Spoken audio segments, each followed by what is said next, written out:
All right, well, let's get started. We have a full program, so I would like to get started.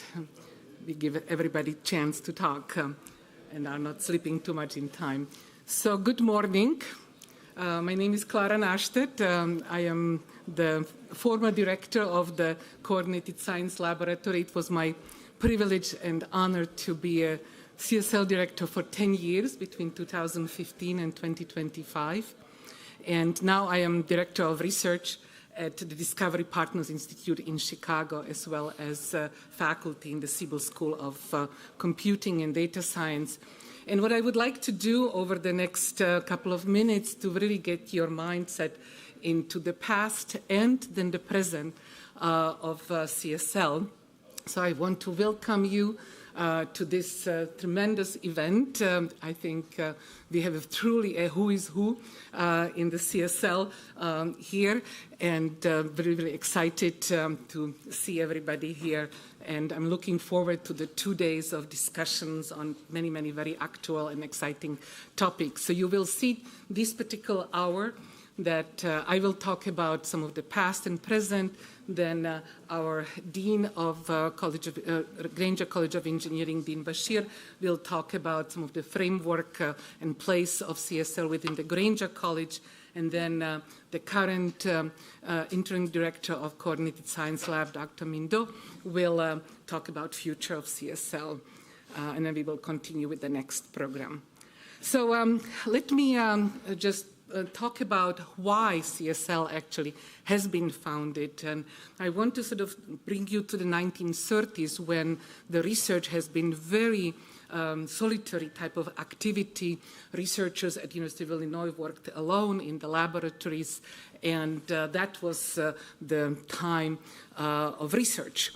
Well, then the Second World War started, September 1st, 1939, and that actually very much triggered that the nation was called to defend itself, and a lot of the science and technology responded to the World War II with many of the technologies, but these particular technologies also needed a lot of teamwork. So one of the really exciting results was the cyber analysis, crypto-analysis by the Enigma to actually crack the German Enigma code, right? And also there has been a first nuclear, large-scale nuclear reactor was ever built at the Hanover site in Washington state. So big achievements, that was the impact on the technology of research.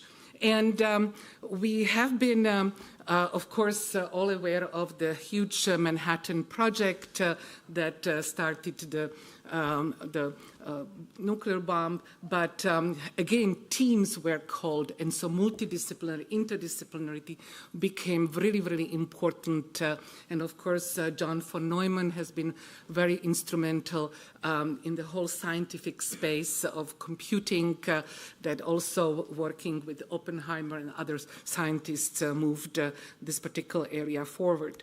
So another really important information that I would like to convey is the radiation lab at MIT. That actually had a tremendous impact to develop radars so that one can actually detect airplanes also through the clouds. And what was really sort of important is that this particular technology very much had an impact on, as we will see later, on the CSL Foundation. So a really important person in this whole time space was Dr. Wilhelm Loomis, who was actually the head of the physics department here at the University of Illinois, Urbana-Champaign. And he actually also was an associate director of the radiation lab at MIT, sort of simultaneously. And he also had a significant friendship with another really giant for an important person in the University of Illinois, and that's Louis Ridenour. He was the assistant director of the radiation laboratory at MIT, and he was also a friend with John von Neumann, who is then very influential in the computer architecture and computing.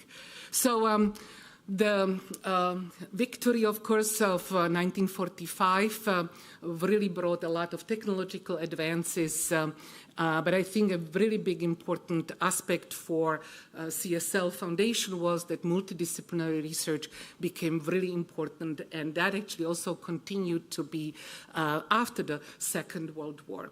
Another really important aspect was that Loomis actually realized during the Second World War that the research of large teams happened at MIT. Why not at University of Illinois, which had a lot of experts?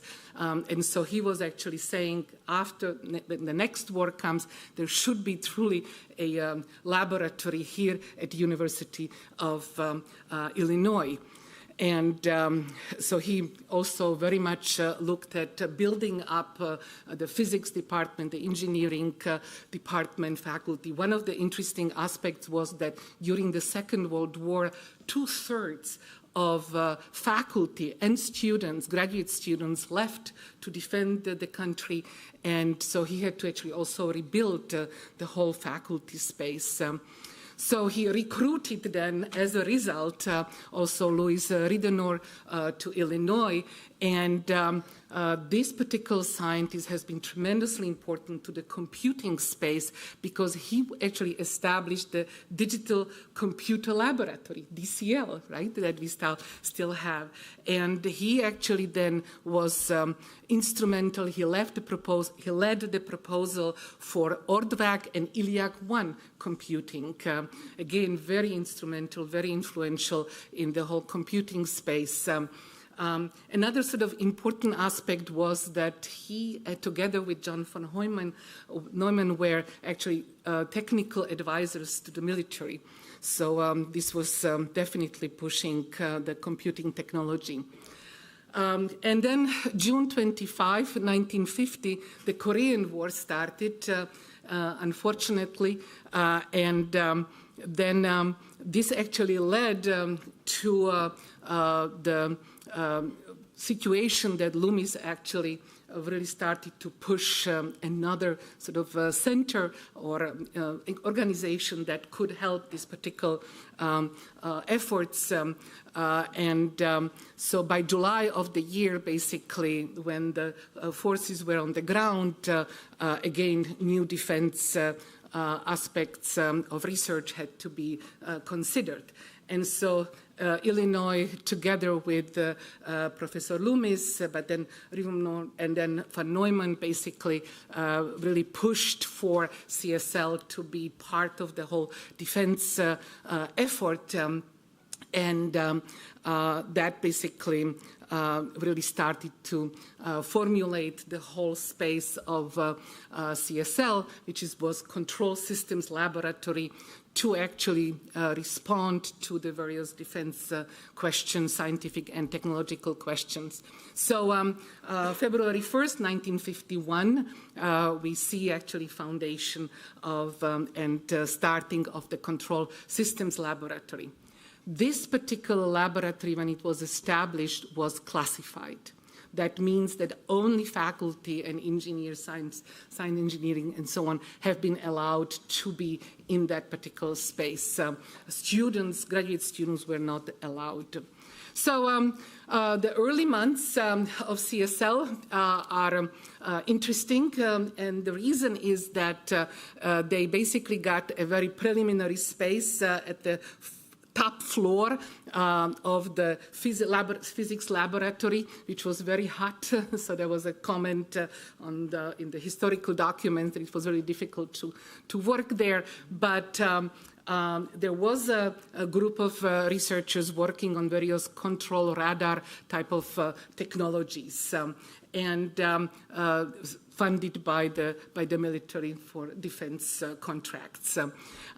Also, the interesting aspect was that there was a lot of summer salary provisioning for this particular research, and so a lot of people actually would come from outside. For example, the Nobel Prize winner Murray Gell-Mann, who was a particle physicist and discovered actually quarks, was here for 2 summers actually working in this particular CSL laboratory and with many other researchers from outside. So then actually CSL moved to a new location, and maybe you recognize this. This is on the corner of Matthew and Springfield. This is now part of the mechanical engineering laboratory. At that time, it was the powerhouse or former power plant, where then the control systems laboratory resided. There was a lot of innovations that the control system laboratory researchers put forward, especially in the space of the radar innovations. And there was a project called Cornfield Systems Project, and to test this particular project, actually they used the Illini Stadium, Memorial Stadium. There was a so-called secret shack that then the CSL researchers would run their experiments. And what was sort of interesting token was that every CSL researcher during the game got free tickets to this particular game, so that the reason was to actually protect the equipment from the fans. So that was, I think, really sort of a nice token for many of the CSL researchers. But this radar work really was outstanding, and but actually this radar was tracking cars on the Route 45, so it was really, again, very interesting. Well, the war ended, thankfully, and then, but the military still felt that there was a lot of very interesting, very important, very high-quality research, and so they continued to funding the control systems laboratories, and CSL faculty then began sort of to combine different sort of talent towards the next set of interesting results. Now, we are moving to the 1959, 58, when the next director, by the way, the first director of the Control Systems Laboratory was Fred Seitz. The next director of CSL was Daniel Alpert, and this particular director really felt that the classified research, as tightly controlled it was, no graduate students, really did not make sense, and he actually pushed for opening up some of the research of the CSL to graduate students and broaden the workforce development. And he felt that basically CSL, Control System Laboratory, should do more than military control and radar research. And so 1959 was a major move then to do civilian research, and that also led to a renaming of the control system laboratories to coordinated science laboratory that we now basically know. And you can see on the left side picture of Dr. Albert and Dr. Loomis sort of discussing. Also, this particular civilian direction of CSL, as I mentioned, was important for workforce development, but one of the also other aspects was 1957 Sputnik was launched by the Soviets, and that actually showed that the education in the United States wasn't quite up to par, and particularly in science. And so there was another push by Dr. Alpert that we need to open it to civilian, open to graduate students, to educate more students in the many sort of coordinated science lab type of research. Well, one of the another projects that then started after the coordinated science lab was becoming sort of more civilian research-oriented was the Plato. This was actually a online educational system project, and there were several people that have been very sort of instrumental. One of them was the electrical engineering alumnus Don Bitzer, who has been working and pushing this particular project. Also, I think there was Chalmers Sherwin, who also has been responding to this particular space issue and education. So between him and Don Bitzer, basically major investment then has been pushed forward. So, and over the years, this has been going sort of 60s, 70s, huge amount of educational material has been created on this particular platform. And of course, a lot of new innovations from flat panels, the plasma panels has been, then gaming has been done on this particular platform. I mean, many of the online newsletter, chat rooms, emails, I mean, huge amount of space research has been done. And so that actually continued as CSL moved actually 1966 to a new building, which you might recognize. This is the Engineering Science building, ESB. And for many years, actually, we have been located, the Coordinated Science Lab, in this particular building. And it actually, the last members were there until 2019. So Plato, as I said, continued through the 1960s, 1970s, really highly influential system that has been also deployed in many other universities, and it was truly the world's first general computer-based learning environment. It was great technological innovation that CSL offered actually to the world. So a lot of this was a very, very brief history of CSL, really just picking certain important aspects of why CSL has been created and then how sort of it came, what CSL was in the early years. All of the information should be in your bags because we put together for the 75th anniversary a book that was then put together and edited by many sort of faculty, but I really want to shout out a thank you to Jenny Applequist, who was our editor and really did a marvelous job on this particular book. So please look at it. I think it's a very, very interesting book to look at. So now, 1992, we moved actually to the new building and where we are now. And this particular building, just maybe again for your interest, there was a major effort to actually start a building for superconducting supercolliders. Well, that particular proposal did not come through, but that particular proposal came with Illinois offering $500 million if this particular building would be built. Well, because the proposal did not go through, that particular grant went into Texas. The Illinois government still left the money on the table, and that actually led partially to building this particular building of the Coordinated Science Lab. So I just want to now walk you very quickly through some of the interdisciplinary, multidisciplinary efforts that we now have in the present. So I'm not going to talk about individual research very much, but just more on the center side, because I think that's what really shows CSL for.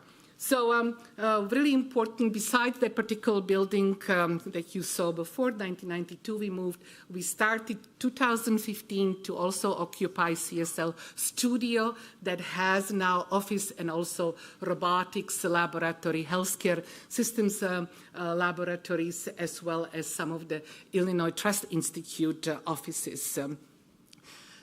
I want to now start with respect to the centers, and that is the Center for Autonomy. We have started to push more, even though robotics had very long traditions with Mark Spong, Seth Hutchinson, and many, many other giants in that particular robotics area. With the CSL studio, we basically got to really push forward more interdisciplinary, multidisciplinary type of research. And so Center for Autonomy received funding, investment for growth from the University of Illinois Urbana-Champaign Provost Office, 1922, and that actually allowed us to really push larger space, larger activities. And so some of the vignettes are Professor Hockenmeyer basically working on some of the control algorithms for the large-scale of airplanes, then Professor Schultz with his haptics, and Professor Wang on some of the computer vision and graphics intersections. But with the Center for Autonomy was led by Geert Delarue, and now it's led by Professor Sayan Mitra. Some other sort of vignettes we have. You probably saw from Professor Kim the amazing sort of laboratory as well, but Professor Gupta working with humanoids, Professor Chowdhury works with the agricultural robots, Professor Kate Drix-Campbell works with electric cars, and so on. Many, many activities are happening in the space of robotics. There are several laboratories that now also have shared space for robotics, and this is currently the CSL studio flying arena, indoor flying arena, the robotics builders room, as well as we have sort of a humanoid type of robotics laboratory in the CSL studio. In the pavilion, you also will see some of the sort of hand robots for UR5 collaboratory assembly, humanoids, and laboratories. So big expansion in the robotics capabilities. We also set up a small laboratories in Chicago in the Discovery Partners Institute, where currently the Center for Autonomy is offering Masters in Engineering in Robotics, and there are some laboratory students that are experimenting in Chicago on this topic. Also, I want to encourage you, if you have time, to go and see, actually, we have in the engineering building that belongs to the Grainger College of Engineering, we have a high bay which has now electric vehicles and does a lot of drones mapping and so on. And the last thing I want to sort of comment is the last acquisition, 2025, we actually are now running actually in the Stack Pavilion, which is the South Campus, huge arena, fixed-wing airplanes that are now basically allowing us a lot of really new type of experiments and research results. So you can see it's basically really large, and that's basically where the students and the faculty and the research scientists can experiment. Some other work I want to comment is we were very lucky to partner with IBM, and we are hosting in Coordinated Science Lab IBM Illinois Discovery Accelerator Institute that currently has $7 million per year funding for research in platform for AI, quantum-centric supercomputing, quantum algorithms, platforms for AI, and really very highly intensive research happening between Coordinating Science Lab and IBM researchers. As you can see, over 230 plus publications and patents over the last 4 years. I want to also stress the AMD Center of Excellence that currently allows us to build in the CSL basement data center using AMD type of accelerating compute clusters. The director is Deming Chen.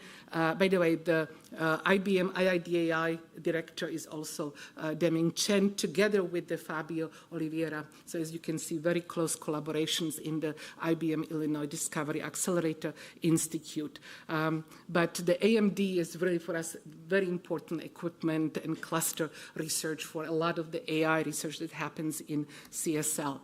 We have been very intensively engaged in compute energy nexus research efforts that are at this point studying what the data centers need to be optimized for. How do we actually do from smart grid to hardware in data centers to the software for providing energy efficiency, and led by Rakesh Kumar and Phil Krein, John Hong, and myself have been very intensively engaged in this particular domain. I want to also let you know that we have a large center funded by the Foxconn Interconnect Technology. This is the Center for Intelligent Components and Environments, where basically FIT is providing $50 million, and we are matching it with another $50 million for 10-year partnership in advanced manufacturing and next-generation connectivity aspects. Very also successful center. Another center, we have partnered with the Army Research Lab. This particular center is led by Tarek Abdel-Zaher, and again, studying all kinds of Internet of Things in defense systems with the goal of providing diverse and use diverse distributed battlefield resources. There are also some samples of other interdisciplinary type of research. Max Reginsky is also looking at first formulation of sampling in diffusion models. Jim Ray, who is leading currently the Healthcare Engineering Systems Center, also works with another set of researchers on looking at foundational modules for wearable biosignals and other major efforts in the whole healthcare system. Elise Rosenbaum is currently leading the Center for Advanced Electronics through Machine Learning.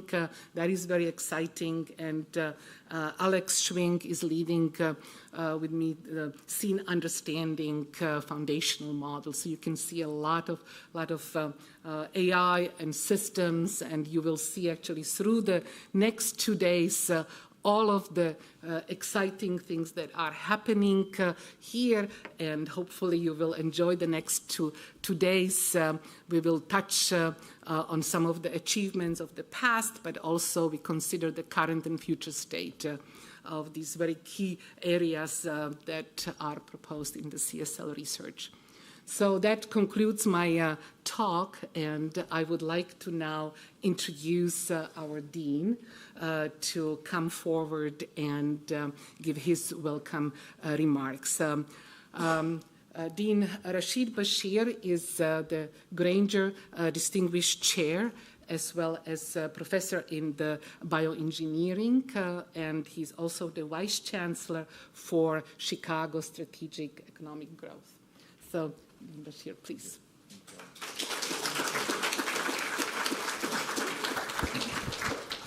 Good morning, everyone. Good morning. Morning. I think we should give Klara one more round of applause, please. Thank you, Klara. Thank you for her leadership. She was the director of CSL for almost 12 years, a little over 11 years. And I think we worked together for 8 years that I've been dean to grow on all the things you saw. So it's just been amazing, amazing progress. I'm just so excited and so thankful for all of you to come here today. This is just really want to extend my very warm welcome. So many amazing people here from the past and the present, and basically the who's who of computing and systems research is here today. So I'm just so thankful. Again, my name is Rashid Bashir. I'm really humbled and honored to be the dean of the Grainger College of Engineering. This is my 8th year as a dean, and I'm just so excited at the 75th anniversary of the Coordinated Science Lab. It's really a pleasure to gather today to celebrate this remarkable milestone, which is really, really important for the college and the campus and the world. So the college is doing well, going strong, thanks to all of you, and thanks to many, of course, of our current faculty, staff, and students. As I always say, what keeps me up at night is how do we stay on this trajectory that so many of you have helped us to get to this point. How do we continue to attract that kind of talent, that quality of students and staff and faculty, and how do we continue to envision the future? That's really what this is about. The search for excellence is a journey. There's no destination. We have to keep at it and keep really working towards making this world a better place. CSL is more than a laboratory, as you know. CSL, it's a cornerstone of really Grainger College of Engineering's identity and impact. With our 3 very unique labs there, as many of you know, many of you, of course, were here and are friends of the college and campus. So we have our academic units, but we also have the CSL, the Holoniac Micro Nanotechnology Lab, and the Materials Research Lab. These 3 labs are organized very, in a very systematic way, very thoughtful from the very beginning around materials, devices, and systems. And CSL is really what's been integrating and providing the leadership for systems research really across the college and the campus. And for 3/4 of a century, CSL has stood at the forefront of discovery, as you just heard from Klara, pioneering innovations that have shaped how we live, how we work and connect, from early advances in computing and communications in today's breakthroughs in AI, robotics, and beyond. What began in 1951 as a bold, mission-driven research effort has evolved into a model for interdisciplinary collaboration, bringing together experts across fields to solve some of the most complex challenges facing today. So CSL is the oldest interdisciplinary research lab on campus. CSL's impact can be measured not only in years, but really in the breakthroughs that have redefined entire fields. Its researchers have helped lay the groundwork for modern computing, digital communication system, advanced the science of radar and sensing, as you heard, and drove innovations in control systems that underpin today's autonomous technologies. From early integrated circuits and signal processing to cutting-edge work in AI, cybersecurity, and health informatics, CSL has consistently translated fundamental research into real-world applications, shaping industries, strengthening national and economic security, and improving everyday life across the globe. I'm sure you'll hear a lot over the course of the next few days about some of CSL's greatest hits, including the electric vacuum gyroscope, the radar technologies developed in the Secret Shack, the Plato computer-assisted educational platform, and the plasma screen. But just as importantly, CSL has served as a launch pad for some of the college's most ambitious big ideas and centers, certainly over the last couple of decades and over the last decade especially. For initiatives including the Information Trust Institute, which I see Bill Sanders and many other colleagues that helped get that started. Now the IBM Illinois Discovery Accelerator Institute that was just mentioned. We're actually celebrating the next 5 years of that renewal this Thursday, actually. And as a matter of fact, that institute was the precursor of that was the IBM C3SR, which I see Wen-mei here, and many of you that helped to land that, working with IBM. So we've been working with them now for almost 10 years already. The Healthcare Engineering System Center, which was mentioned, that's also anchored here in CSL, and that is trying to bring together researchers in systems engineering when it comes to healthcare and hospitals. And that's a partnership with OSF Hospital in Peoria, actually endowed by a donor, the DeSoma Family Foundation. Also, FIT Center was mentioned here, the Foxconn Center for Network Intelligent Components and Environments, and many others. As a matter of fact, the Holoniak Micro Nanotechnology Lab, now called the Holoniak Micro Nanotechnology Lab, named after Nick Holoniak, that also has roots in CSL. It came out of originally the work and the vision of the leadership at that time and CSL. So CSL has provided the intellectual foundation and collaborative environments really across the college with so many things that are going on now. And these efforts exemplify how CSL not only advances discovery, but also catalyzes new ecosystems of research and information that extend beyond its walls. CSL continues to advance science by bringing together researchers across disciplines to tackle complex real-world challenges. Again, as mentioned, from AI, quantum to bioengineering and advanced materials.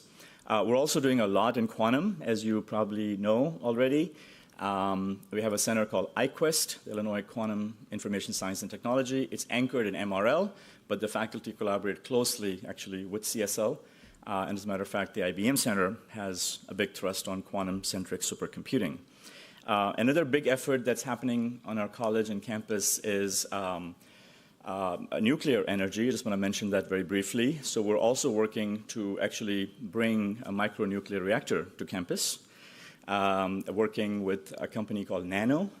As a matter of fact, last week was an important milestone. We submitted for the site license for this micronuclear reactor with the NRC. And there's only 5 site licenses that are active today with NRC for nuclear facilities, and one of them is ours.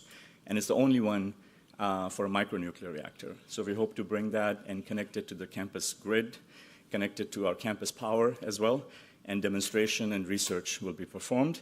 But the reason I'm mentioning it, because as we all know, the rate-limiting step for the growth of AI certainly is energy, and energy compute nexus was mentioned here that CSL is driving.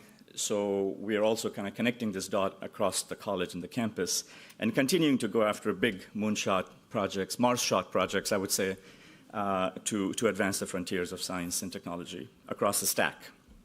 So looking ahead, CSL is really poised to shape the future through breakthroughs in emerging fields that demand integrated thinking and bold experimentation, such as next-generation computing platform and microelectronics design. This momentum certainly strengthens our college by elevating research leadership, attracting top faculty and students, and continuing to collaborate with I hope, many of you who are here from across the country. So we're obviously here to celebrate the past and the present, but really, as I said earlier, the goal is how do we all together stay at this cutting edge, at this bleeding edge of technology? So we need your help. We need your advice. I think part of the goal today and tomorrow is to really have an active discussion about where the fields are moving to, how can we set up ourselves for maximum impact, what should this future of CSL be? So maybe in 75 years, when I know some of you will be around, we will continue to make sure to see how, when we talk about the next 25 to 75 years, what will we look back and talk about? Today, we're talking about the last 75 years, but then how do we set up the place now with your input and advice about the future? That's really why we're here. And this spirit of integration, adaptability, and forward-thinking research, really, we want to continue that. This has defined the Grainger College of Engineering, and we hope that it'll continue to define that in the future. So I want to thank you again also for being here today, and I hope you have a very great and productive next 2 days. Next, let me introduce Minh Do. Minh is here somewhere as he comes up. So Minh is the Thomas and Margaret Huang Professor of ECE, another giant here that our faculty member in ECE that was in the Beckman Institute. Minh is the interim director of CSL. We're actually doing a search right now, and he's not in the running. So he's the interim director of CSL. We asked him to step in and help us this past year, as Klara had moved on to be the director of research at the Discovery Partners Institute. So thank you, Minh, for your leadership, and thank you for coming forward. Thank you. All right, thank you all.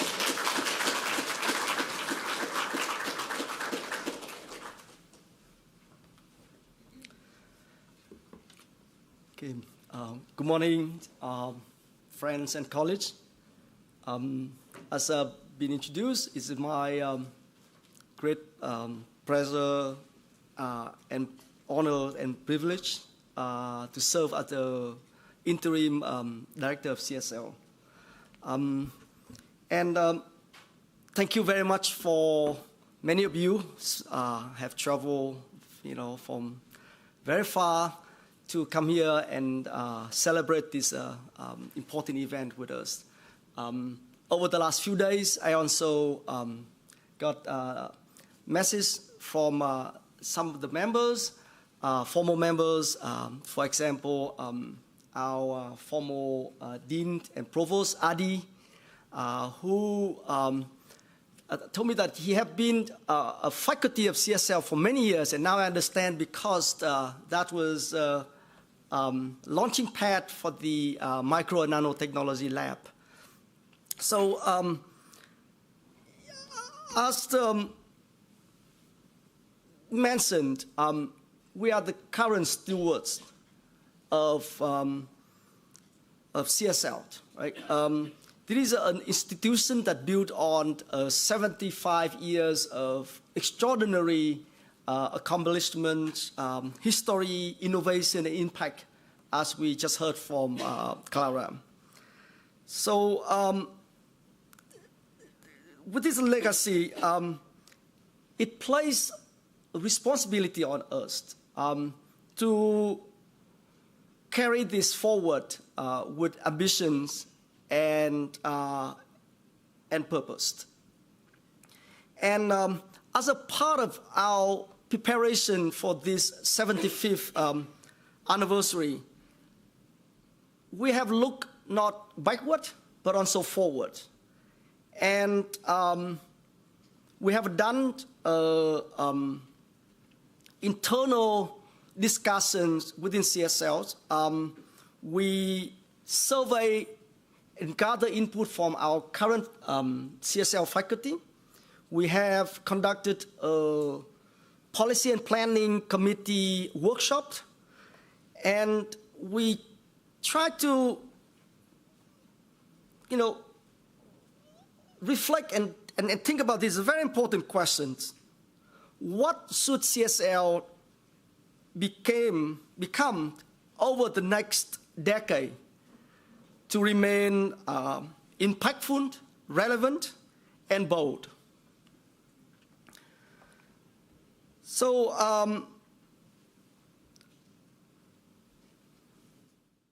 over the next 10 minutes, I would like to share with you some of the results coming out from those discussions. But it's also an ongoing process that we would continue to do in the regular basis throughout the year as the CSLs put together our next 5 years strategic planning. And I really also seek out to get the wisdoms and help us to define this, the next chapter. So first of all, we ask a foundational questions. What are the desirable characteristics of future CSL directions, right? And there is really the key defining characteristics of CSL DNA. And many ideas have put forward, and our workshop discussion zoom into these 3 key characteristics.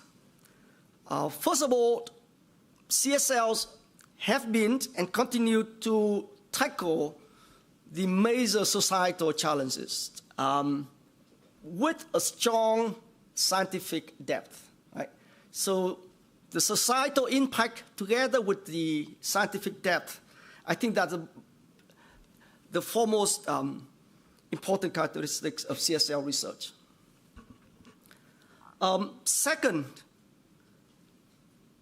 CSL, we recognize that we should continue to leverage on our unique positions within the College of Engineering that is a home for interdisciplinary research on integrated systems, something that you just heard from our dean, where we believe ideas, methods, and technology come together in a way that no single disciplines can achieve. And third, the mission and strength of CSLs would naturally position us to have a strong and sustained external funding that ensure our work not only advance knowledge, but also does in the scale that truly matter. For example, by connecting with many industrial fundings that you just heard about.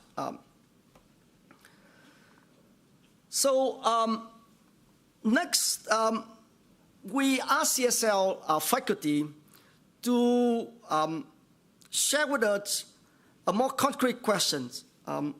What research directions should CSL prioritize over the next 5 years? And here are some of those input. Also, we recognize that some themes start emerging here. Of course, we all heard about nowadays AI, right? And we at CSL identify, in particular, physical AI would be one of our dominant future directions. So this is an area that represent a powerful intersection of learning, perceptions, control, real-world problems that really perfectly align with CSL's strength, and also it's an area of critical importance in the future. We see AI now, we heard it's everywhere, but it's mostly in the digital realm, inside a computer, in a cloud, but we don't see much of AI around it, in the physical world, right? So there's a lot of work to be done ahead, and that's where we believe CSL could play a leading role. So elaborate more on that, our faculty suggested that one of the areas to make AI become prevalent in the physical world is how can we extend a lot of the AI technology to the edge, right, on the device. And that required a lot of innovation on energy, storage, computations, and also importantly that we need to provide cross-stack innovations, right, coming from the algorithms, map into the right architectures and circuits. These are the areas that CSL have excelled in the past. And of course, those are going to enable us to have drone, robots, mobile systems all around us in the physical world. We heard about these, and as we push this AI to the edge, compute and connectivity is going to be really important. So our faculty recognize there's a need for unified compute and communication architectures. Problems like distributed coding over noisy compute network are going to be very important. And again, that are owned within the strengths of CSL on circuit, communication, and computing. You also briefly heard about the compute, data, and energy nexus. So CSL have been a home for people coming from a power area, connecting with people in cybersecurity systems, people in computing, that really launched a number of national leading testbed and infrastructure. And we also, data point out, as you already heard about, it could be a $3 trillion per year on the compute expansions on the AI cloud computing. So that put an enormous stress on the grid, and how we optimize and efficiently utilize the resource on layer of the stack is going to be really critical. And that's, again, an area that CSL have been leading and going to have an opportunity to be the national leader. In the area of security and privacy, our faculty recognize the importance as we deploy AI systems to make them safe, secure. We also need to be ready and prepare ourselves for the quantum cryptography. And again, with the physical AI, hardware security is going to be increasingly important. In our one leading group on decision and control have been identify a few key strategic themes here. First of all, there are a lot of fundamental questions in systems and control, again, with this new AI area. Quantum system control going to be important. How to place AI in a really rigorous control theoretic framework, and also making these decision control not with the physical, but also with a context of social economical systems are the themes that our, again, CSL faculty in this area are actively pursuing and thinking about. We have an area called signal inference and networks. So for those of you who have come back recently, this is the merger of the communications and signal processing group. We have identified a number of areas, including how to provide intelligent systems, right, in uncertain environment. So that sounds like the kind of the brain for the robotics, autonomy systems. We need to continue to push the foundational machine learning, data science technologies, and continue to connect them and apply them to the areas that we also have a presence within CSL, including healthcare, biology, design, and large-scale systems. We also, there's a number of questions, again, related to quantum information, quantum area, and several of our faculty also pushing the frontier of brain-inspired computing. You heard a lot about these autonomy and robotics. That is something thanks to our leaderships and faculty in the last 5 years, recognizing that there is a strong interest from industry and federal funding in this area. So I have been, the last 5 years, CSL have put a lot of investments in the shared facilities that you just heard from Klara, and also coupling with our educational effort there. Another area, again, you heard about this Foxconn Integrated Technology Sponsor Research Center. In the area of co-design and manufacturing, that's where, again, CSL with its strength can integrate systems from materials, fabrications, to real manufacturing and testings, right? So again, we really called upon our innovation on a full stack, coming from from the algorithms to the real physical systems. And this kind of research, you can see that are going to impact AI hardware, semiconductors, high-speed network, and so on. There are also a very bold vision of how to connect electronics with photonics that are going to provide 1000x improvement in some of the problems that we just heard about. So I hope you see the overall themes of these excitement and as well as the desire to push forward by our CSL faculty. One you can see consistently is how can we place AI, in particular, across the stack, right? Coming from algorithms to device to infrastructures. And we do so by integrated compute, data, communication, and energies, applying our fundamental strength, enjoy architecture, planning, controls.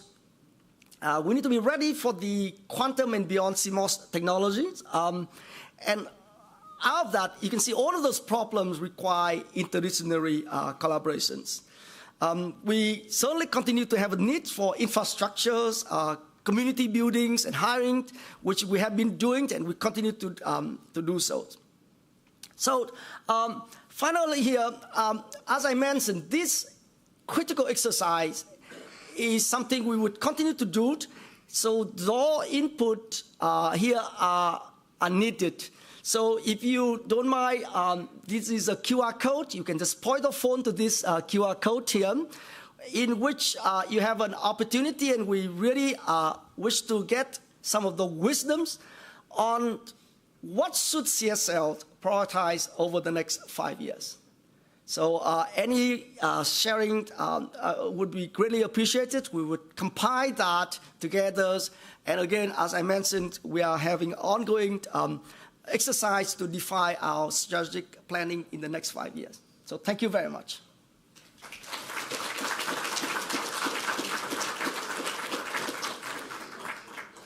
All right, so the next part,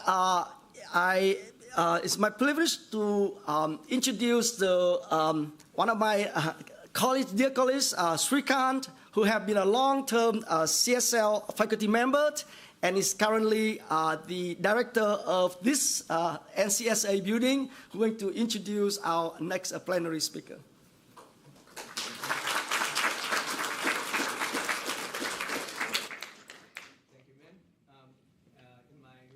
My NCSA role, I'd like to welcome you to NCSA. NCSA and CSL have had a long-standing collaboration. I think one of the largest supercomputers that we've hosted, Blue Waters, its proposal was one of the people who was instrumental in writing the proposal was Wen-mei Hwu. His insight into architecture was like influential in building that machine. And Wen-mei now works for NVIDIA, and our next speaker is from NVIDIA. So it's my pleasure to welcome Xinzhou Wu. Xinzhou received his PhD in ECE in 2004. During the 4 years of his PhD, he was a member of CSL. Right after his PhD, he joined Flareon, which was a startup at that time, and it was later acquired by Qualcomm. And Flareon's founder, Rajiv Laroya, who many of you might know, told me that Xinzhou was his best hire ever. During his time with Flareon and Qualcomm, Xinzhou came to fame by designing the world's first peer-to-peer wireless network called FlashLink. It was built off of cellular technology, and the network had location capabilities and communication capabilities and so on. And after a while, he worked in many other things in the cellular networking area. He was a pioneer in that area. And after a while, when the AI revolution started, he actually started Qualcomm's autonomous driving division. So Qualcomm's division that makes chips for autonomous driving today was started by Xinzhou. It was so successful that multiple billionaires wanted his services. And the first billionaire who succeeded was Xiaopeng Ha, whose company Xpeng Motors hired Xinzhou to be the head of their autonomous driving research division. And I think he worked there for several years and delivered one of the world's best full-stack autonomy systems. And he was a superstar both in China and in the US. And after many years, and then NVIDIA recruited him. And it was reported in CNBC that the day he was announced his moved from Xpeng to NVIDIA, Xpeng stock dropped 15%. And since then, he has been at NVIDIA for the last 3-4 years. He works like crazy. He starts working at 5 in the morning and works till 10 in the night. and the reason I'm saying this is that within 3 years, he has made NVIDIA a major player in the autonomous driving space, which it wasn't before. And that was the reason he was hired, and he has delivered on it. And recently, Jensen Huang announced AlphaMeo, which is their top reasoning engine for autonomous driving. And again, on the day that was announced, Tesla stock fell 5%. So he has a history of making rival stock drop, I guess, although the first one was not a rival. But I'm hoping that having him here will make CSL stock rise up. His another major contribution to CSL is his son, who was born when he was a PhD student here, and he never came back. So he was like 6 months old or something when he left here, but then came back without a campus visit and is now an undergrad in ECE. And he actually worked in CSL as part of the Center for Autonomy and created something called the Cyber Runner, which was a device that was made in ETH by Raf DeAndrea's group. And when Raf came to give a talk here, Xinzhou's son was a part of a team of 3 or 4 people who actually recreated the Cyber Runner here for Raf's talk here. So it's my pleasure to introduce Xinzhou. He's a pioneer in multiple areas, and I'd like to see what he says today.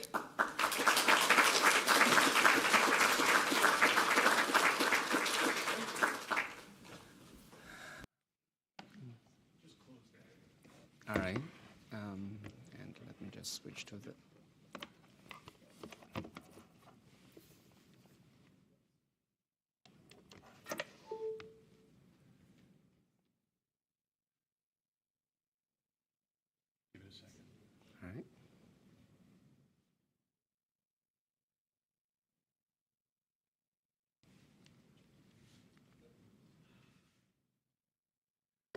All right. All right. Thanks, Srikant, for the generous words. Hopefully, my presentation can live up to that. It's always fun to be back. Actually, I talk a little bit about myself, but my main topic here today is actually fits what CSL is targeting to do next very well. It's really physical AI, and we believe everything that moves will become autonomous.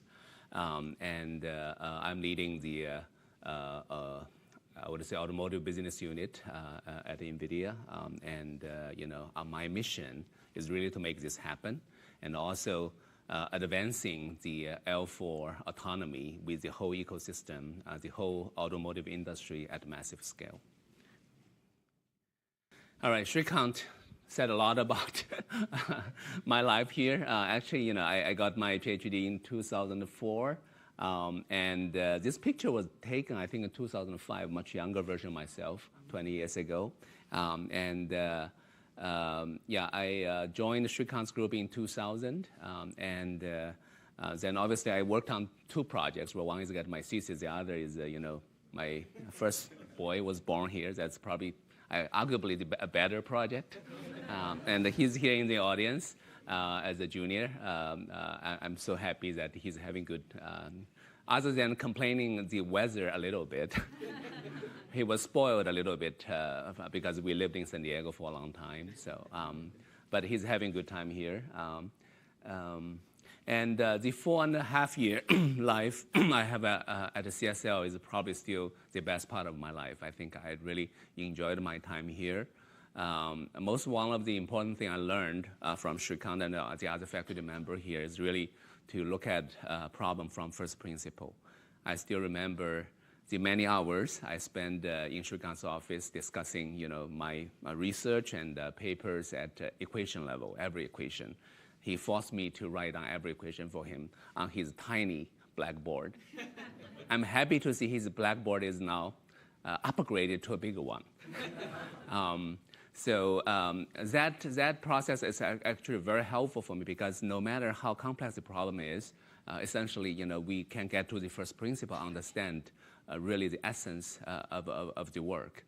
And that helped me a lot in my later part of my career, being able to essentially handle pretty, I would say, complex problems in a very diverse area. And for that, I'm very thankful for Srikant and the other faculty member here.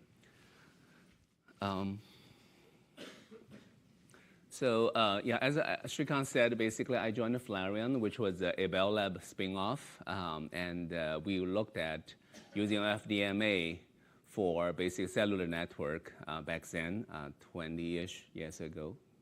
Yeah, and that becomes the foundation of 4G networks. And the whole journey, I would say, of information theory of communication is probably one of the, I would say, best example of human engineering in both research and engineering. Basically, come to I would say, a system that we use every day, right? We cannot live without it. Essentially, we not only realized reliable communication over a very complex channel in very sometimes adversary conditions, we also basically achieved it at the maximum, at the best possible way. We got so close to the Shannon capacity, essentially, even in wireless channels, which of course a lot of faculty members contributed over the years to that mission.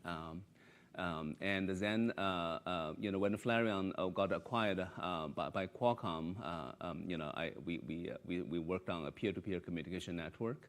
And then I started the Qualcomm automotive research. Actually, the story is basically the idea. I started automotive in Qualcomm was also basically have a strong connection to CSL.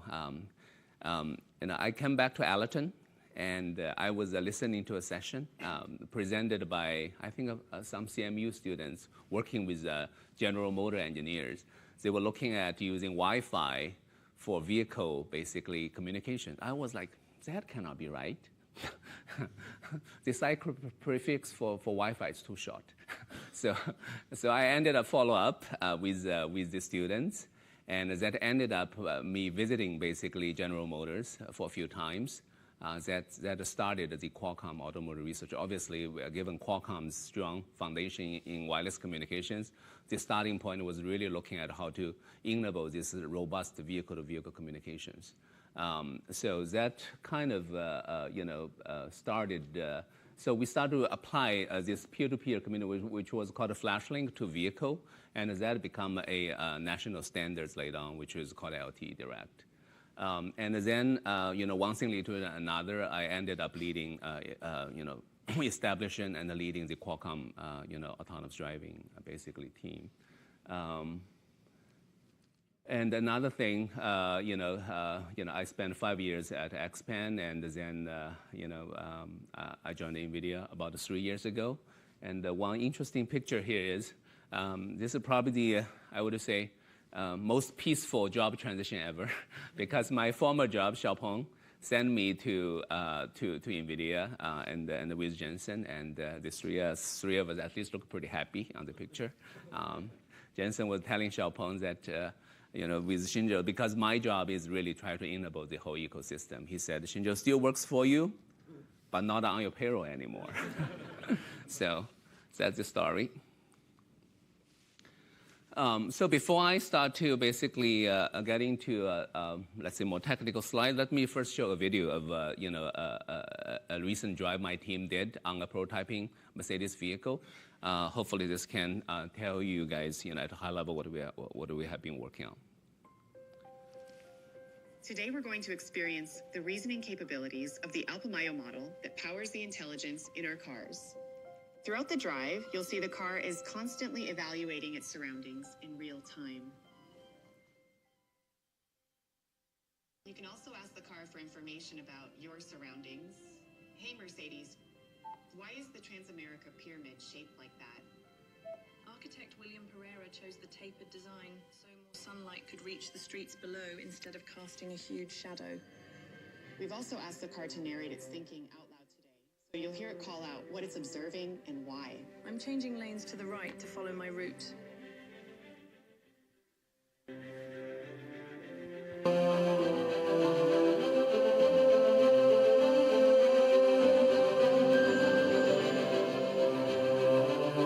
Alpamayo is continuously reasoning in the background so that when something unexpected happens, the car is already ready to act. I want to turn left, but there is oncoming traffic, so I'm waiting for a gap.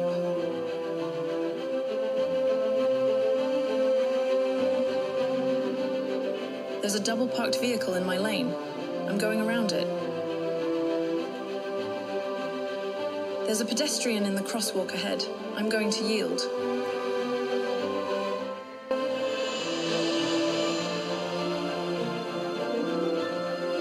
There's a vehicle crossing my path ahead. I'm going to yield.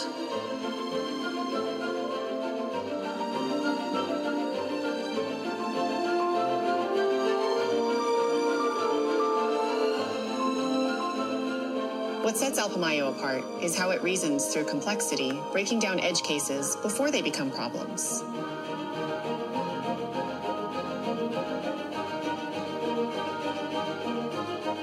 Hey, Mercedes, can we speed up? Sure, I'll speed up. Hey, Mercedes, make a lane change to the right. Sure, initiating lane change. You know, I think maybe we should go to Sausalito to grab a coffee. Hey, Mercedes, can you take the next exit, please?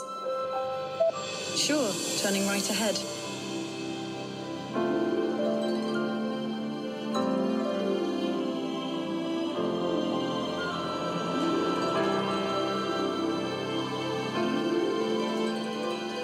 Hey, Mercedes, pull over here. Sure, I'll find a safe place to drop you off.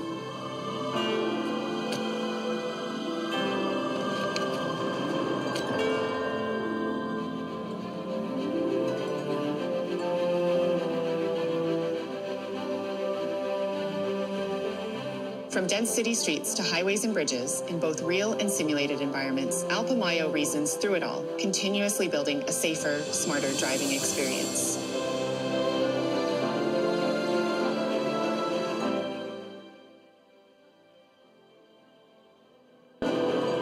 There's a pedestrian in the crosswalk ahead. I'm going to yield. Hey, Mercedes, can you pull over here? Sure, I'll find a safe place to drop you off.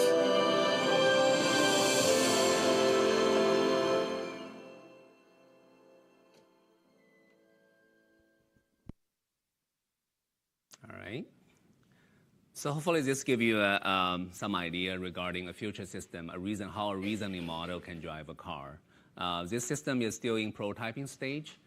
Right now, we are working on the current generation, which is actually being delivered to Mercedes vehicles, around the world basically this year.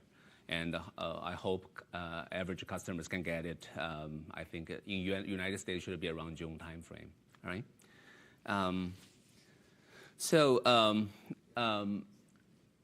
I would say autonomous driving, the whole technology, I've been working on it for probably 15 years, starting from the Qualcomm days. So it's really the biggest beneficiary of the AI technology development. And this shows basically roughly how, on the AI side, how things evolve over the last, I would say, decade. And AlexNet, it's the first wave of, I would say, perception AI that's enabled using, just a convolutional network to be able to solve really complex vision detection and classification problems. And then in 2017, when we have transformers, then generative AI, becomes, I would say a better way to address AV technology, especially for the first time, basically we can use, first of all, basically use BEV, bird eye view, basically, way of detecting all the objects across different cameras, suppose them being the same coordinate system. And then basically, also we started trying to use a model to solve the complex prediction planning and control problems. Agentic AI, basically, this is where we start to apply. This is happening right now. This is really, I would say, the biggest. We can call the perception AI is the AV 1.0, roughly. And generative AI, we are looking at AV 1.5 to AV 2.0, but having reasoning capability, which we believe is really the key to be able to generalize the AV models to do better in very complex corner cases. This will be the key to basically take the AV technology to full autonomy, which is L4. By putting generative AI and the reasoning model into the physical embodiments, that's essentially physical AI.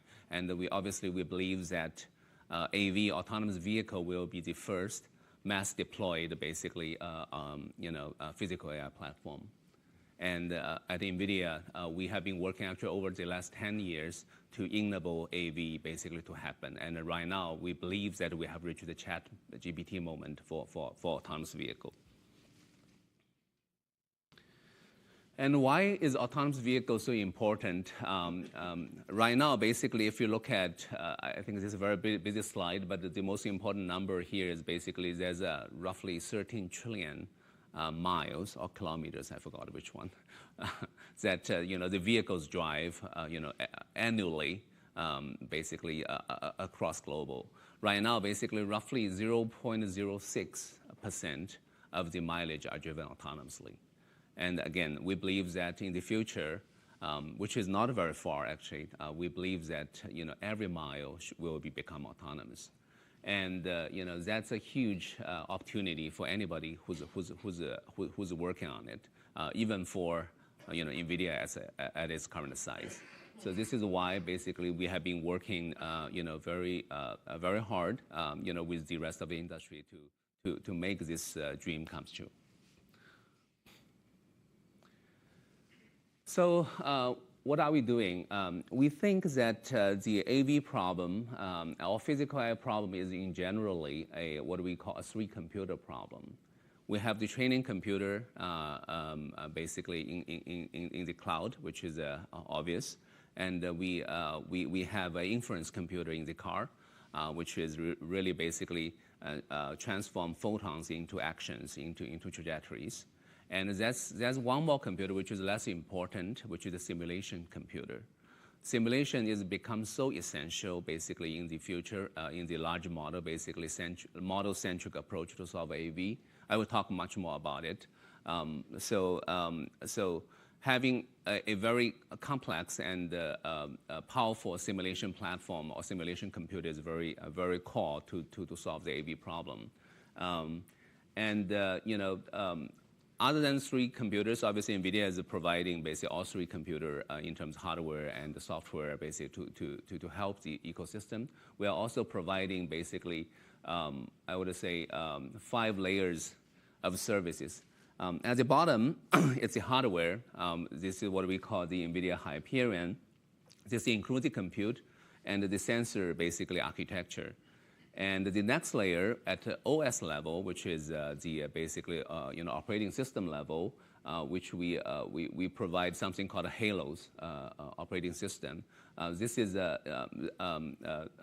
very important because AV and the future robotics, they are all safety critical missions. So being able to take every line of code at the operating system to the highest safety compliant basis standard is super important. And we have done all this work.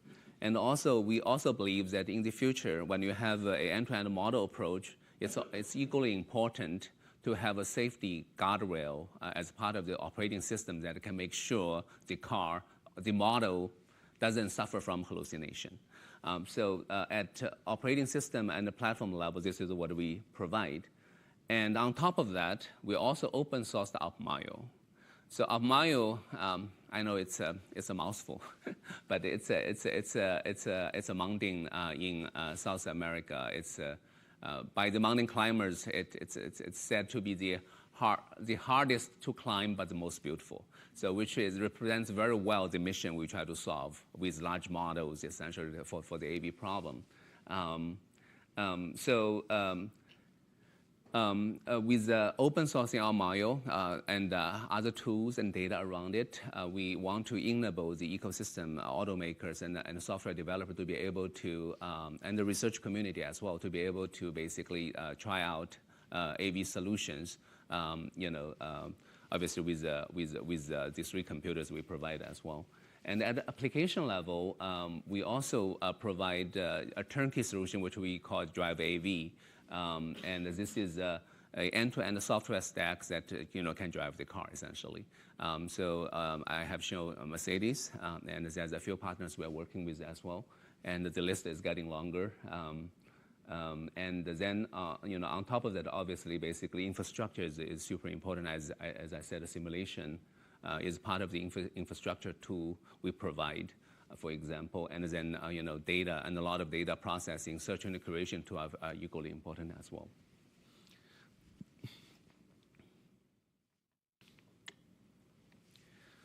All right, at the bottom layer, again, Hyperion is about the compute. It's about the sensors. So we want to essentially define a standard of sensors that can help the automakers to achieve high level of autonomy. Our approach is not, I would say, the Waymo approach, where they really, I would say, design and manufacture their own sensors, and there's a kind of a because the robotaxi service has lots of redundancy in it.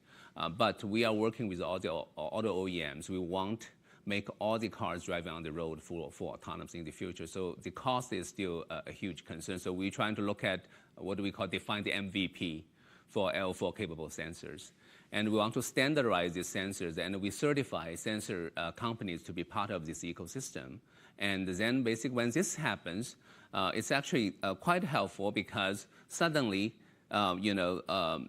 even the technologies, software is not fully there yet, but the automakers, they can start to produce L4-ready vehicles. And we have a long list of OEMs who is working with us on that. And the other benefit is we can work with the data become shareable across different OEMs. So basically, between different car makers. So in our ecosystem, we basically make sure the data is actually shareable, and then basically it can lower the cost, for a lot of data data collection and data usage, basically, which is actually hundreds of millions of dollars every year from auto OEM perspective.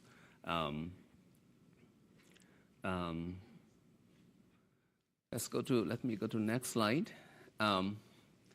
Of course, the center of the in-car computer is the chip. Again, we have been working on this for 10 years. This is probably, I would say, the 3rd generation. Well, it should be the 4th generation in-car AV computer NVIDIA is providing. And this is based on Blackwell GPU architecture, which is the same GPU basic architecture that everybody, the frontier foundation model companies, they are training their models in the cloud with.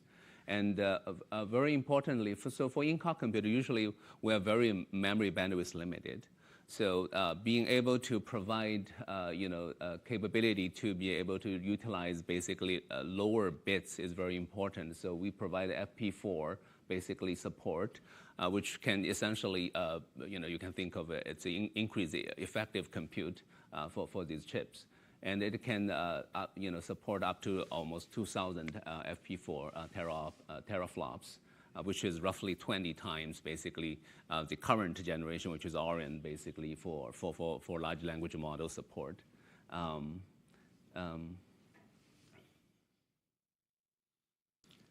And on the sensor side, as I said, unifying the sensor and standardize the sensor input, across OEM is very important. And so we provide basically 2 kind of a sensor suite. One is the basic L2++. L2++ is essentially, it's not targeting for full autonomy, but it's a support kind of FSD kind of capability where the car can do safely address-to-address driving, but with driver on the seat.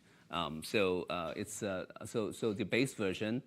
It's a camera-centric system without usage of LiDAR, but it still have 3 LiDARs, 3 radars, and 10 camera and 12 ultrasound.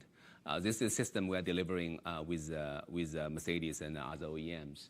And there's a high model which is can support all the way to full autonomy. Here we will basically use 9 radars, 14 cameras, and basically 1 LiDAR, which cover the front.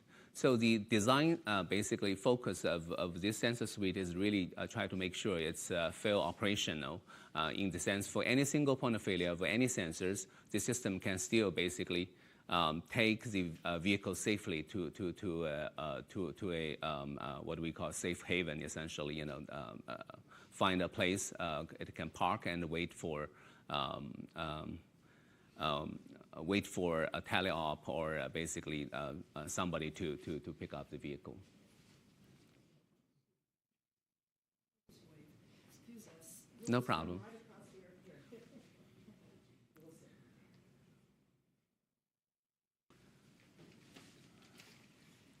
So at operation system level, as I said, what's key here is really the safety. At chip level, we also, in the hardware, we also basically certify the hardware design and the manufacture to be a ASIL Delta, which is the highest, basically, functional safety requirement on the hardware. And the same on the software.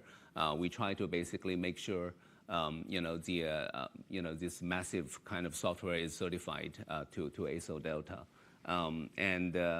Obviously, it's supporting both Linux and the QNX. And on top of that, this is what we call the Halos, basically.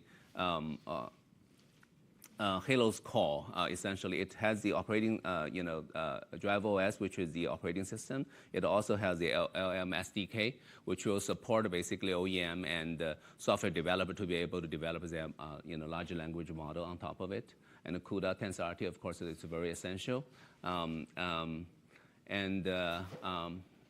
top of that, arrow handling, it's also something we want to standardize so that OEM do not have to develop their own version, because this is very, it can be easily generalized and standardized across different, software, hardware, and the vehicle platforms. On the safety application side, which we call the Halos application, we want to make the active safety, which is basically NCAP and ENCAP, these kind of applications, a standard basically option we provided to the auto OEM. And in the future, we want to put our classical planner as part of the offering as well, so that basically, for example, company like YB, Wave, they can easily basically develop an end-to-end model and put it on top of the NVIDIA platform. And during GTC, we released our Mario 1.5. This is the second generation. We open sourced our Mario model. Our Mario model is basically, again, from photon to action, 10 billion parameter model. And we open source with the training data set, actually.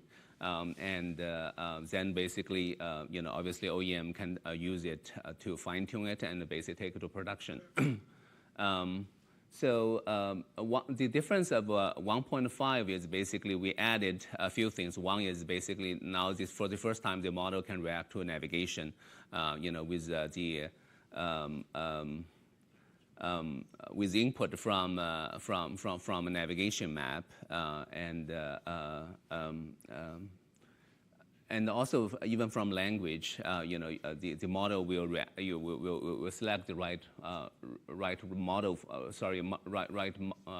route for you, and also it support multiple camera. The support of multi-camera become very much configurable. Even for different sensor placement, you can select you want to use 1 camera, 2 camera, or 4 camera at different placement. This is what comes with model. And in one, actually, this model achieved #1 in the Lingo QA, basically leaderboard for AV reasoning. And also, basically, what's also interesting to mention here, for our Mario 1.0, it was downloaded 160K basically times. It become I think it's #2 most downloaded basic robotics model on the Hugging Face. So I didn't even know that, I have such a big community, 160K download. To train such a model is actually a lot of work. And this is the data pyramid, where the data pyramid comes from. Essentially, when we train the Mario itself, only it takes 80K, that doesn't sound a lot, 80K hours of driving data.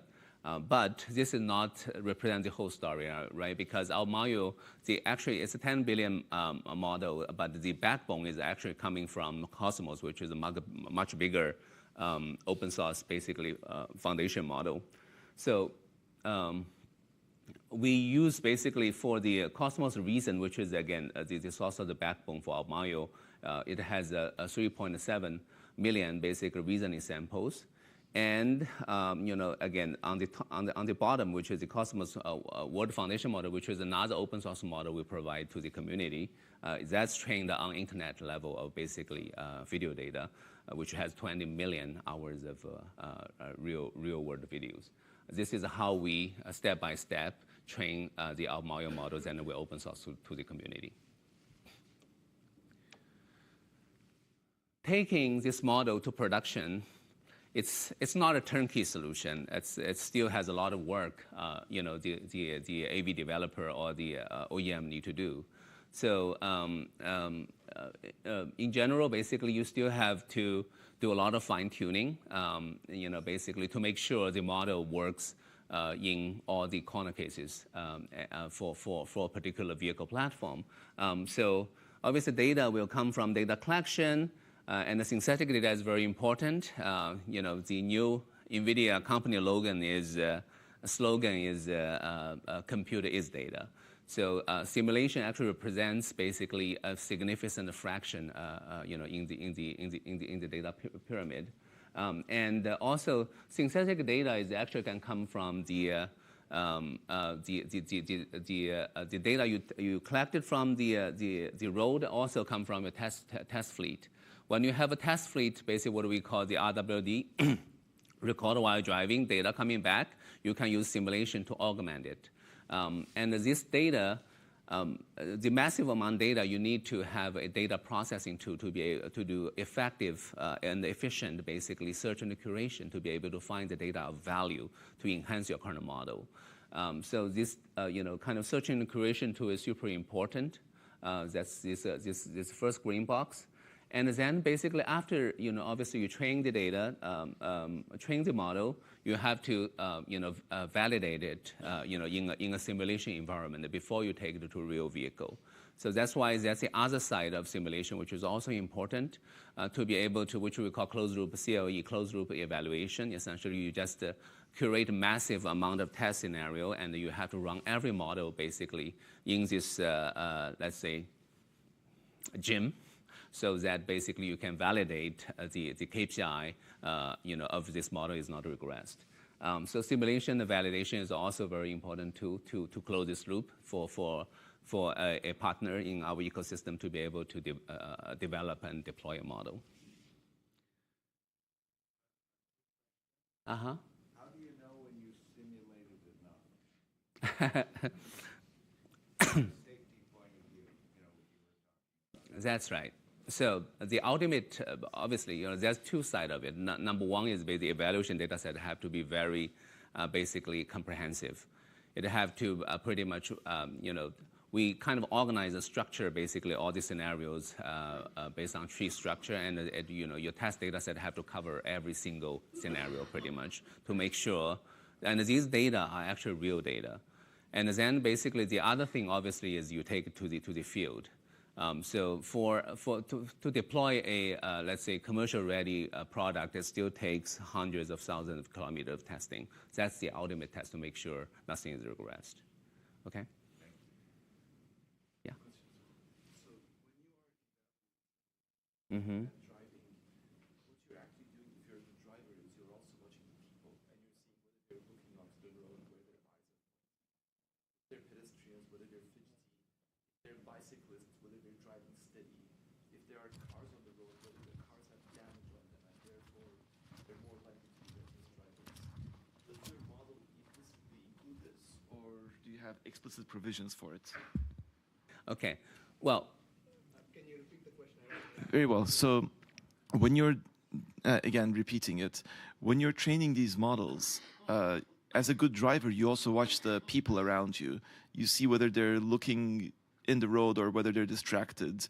With pedestrians, you see whether they're fidgety, with cars, you see whether they're damaged, and therefore they're more likely to be reckless drivers. So does the model, as it's training, implicitly take these into account, or whether you envision an external people model as well? Yeah, there are 2 points I want to make on this one. One is, let's say, it's I would say implicit handling. So in the let's say in the latest methodology, everybody developing AV these days, including NVIDIA, foundation model is at the core of it. Our model is trained with foundation model, which is already trained with the internet, basically level of training data set. It covers basically. Those models have a very good understanding of the physical world to start with. Obviously, you have to go through distillation to be able to get to a smaller version to put in the car. Some information will be lost along the way. So that's the second one, which is the explicit, is very important. For example, this pedestrian gaze, even facial expression is very important. So the way you need to curate, that's why the curation, search engine curation is very critical to cover all the corner cases. Let's say we determine this kind of a human crossing with watching at the phone, or basically eyes looking at somewhere else. That's a corner case. Then basically you should find a massive amount of this data and basically put it on training data set. So we do both sides to make sure the model can do well in this kind of scenarios. So, sorry, let me do a time check. Okay, so to do all of these things well, so basically that's why just the open source model is not enough. So as part of the, let's say, our model package, we not only open source the model, but also the data.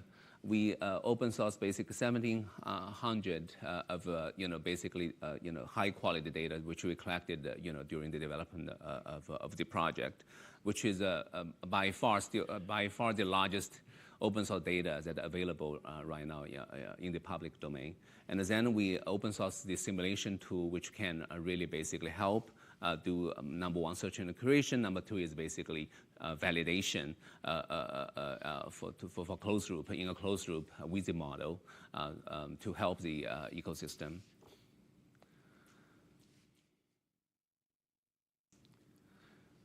All right. I just want to talk a little bit more about the simulation, which is again not a very, I would say, intuitive basically thing to understand why this is so important. In the old, let's say, in the AV 1.0 days, because there's so many components in your stack, you can validate your stack component by component. But if you are really having end-to-end model, which translate into, again, photons into trajectories, then basically, this kind of method doesn't work anymore.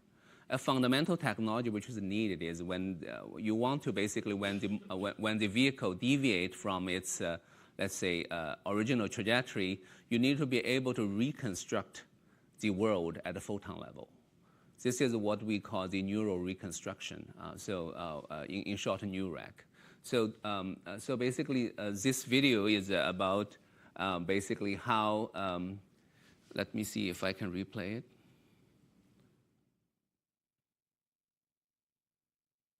So this is basically data we collected from the field, but now you can see, if assume the pose is changing, then basically you can see all the, around the surround camera, you can reconstruct the pixel and show, to show the world at pixel level how basically how the world will change corresponding to that motion, and this is a very fundamental technology we have been working on for a long time, and this is very foundational to develop the AV stack at this stage. And basically,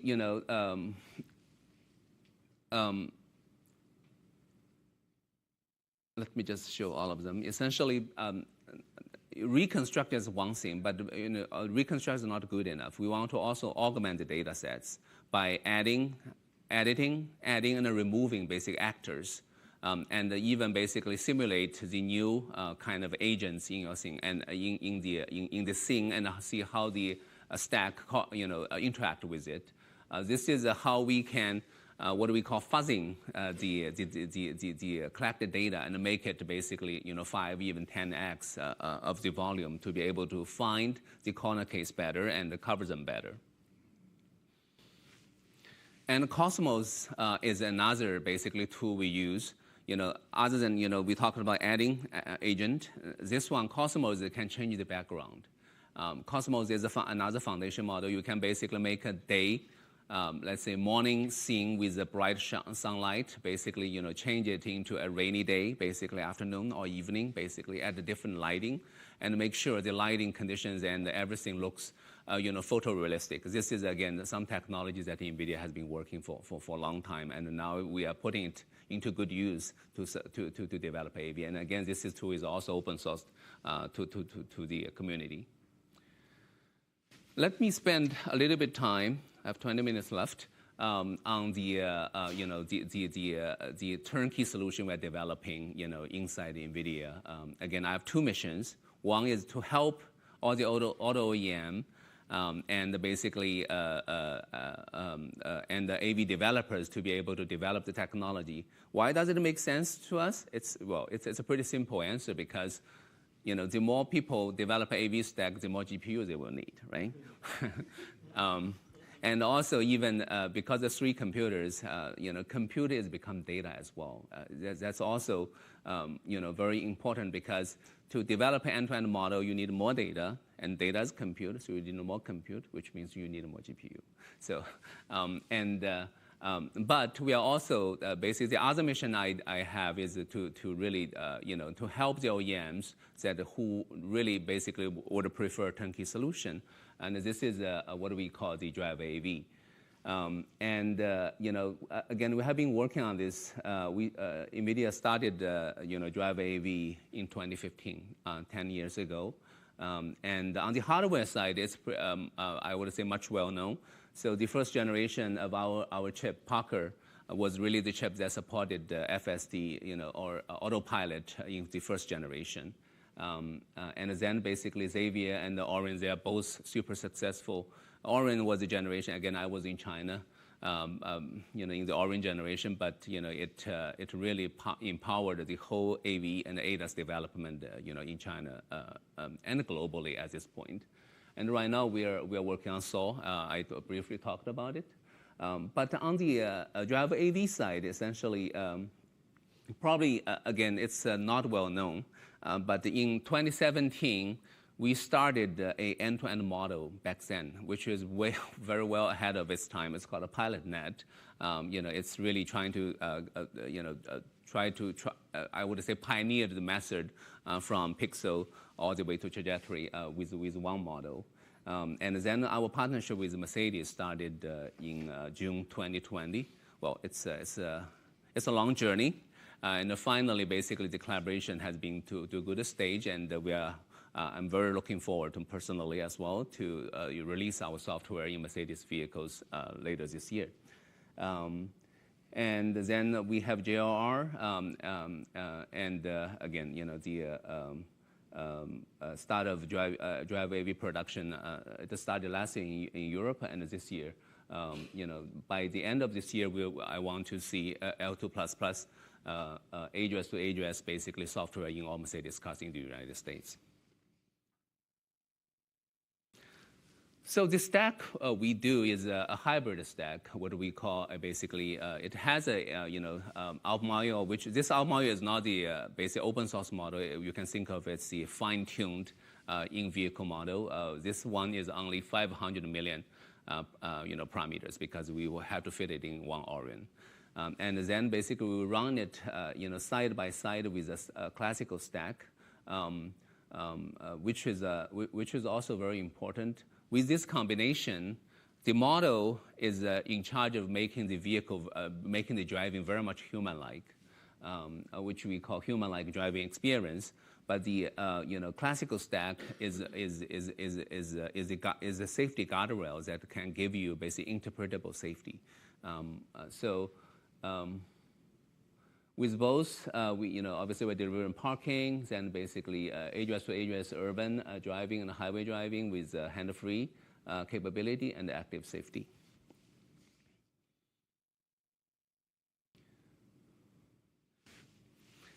And to take our model to production in Drive AV, it's a lot of work. And over a year, basically, we iterated 3,500 times, essentially. Right now, I think the version number is already close to 4,000. And we are running, for the new rack, I showed you, we are running 2 million tests every day to fully verify, basically, the model is progressing, without significant regressions. And also, basically, every new rack simulation is also building a model, because it's trying to take a scene or clip we collect from the road and then convert to a model and basically run the with modified trajectory, see how it works. So this process right now we can contain it with 6 hours in the sense from the event happening on the road towards we build a kind of model which we can run new rack. It's contained within 6 hours. So we're still working on it to make it much shorter. But this is a very fundamental capability for us, so that we can iterate faster on our overall stack. And this is a simple example to show how the safety guardian kind of guardrail concept works. So, in the beginning, the vehicle was driving by the Almayo model, but because, there's this pedestrian, the shoulder just disappeared. So it started cutting into your driving path. Then the classical will run again, the classical prediction, try to say this is not safe, and then basically take over and basically, drive the vehicle to a safer trajectory.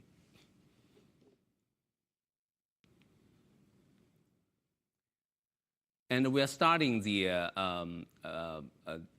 basically the L2. We as Srikant mentioned, Jensen announced Almayo basically in CES, which is January this year, and now basically we are working on scaling the L2 plus worldwide in all different regions.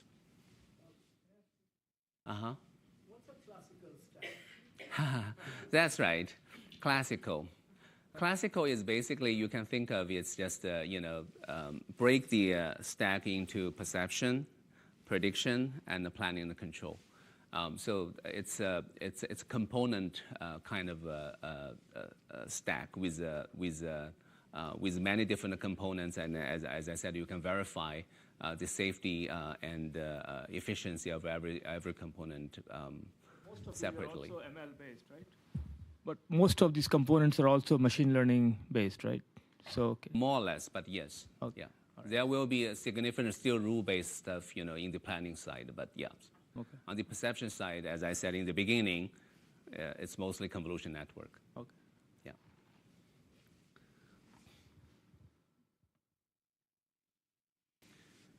And this stack we built, this is the other thing, the whole team is working on right now, is basically really scaling this kind of architecture to level 4, which is full autonomy. So as I said, the main concept of L4 is really it have to be fail operational. For any single point of failure, either at sensor, hardware, compute, even power supply, to software component, the stack still have to work. So that's why you will have basically one main ECU and one satellite ECU, and then basically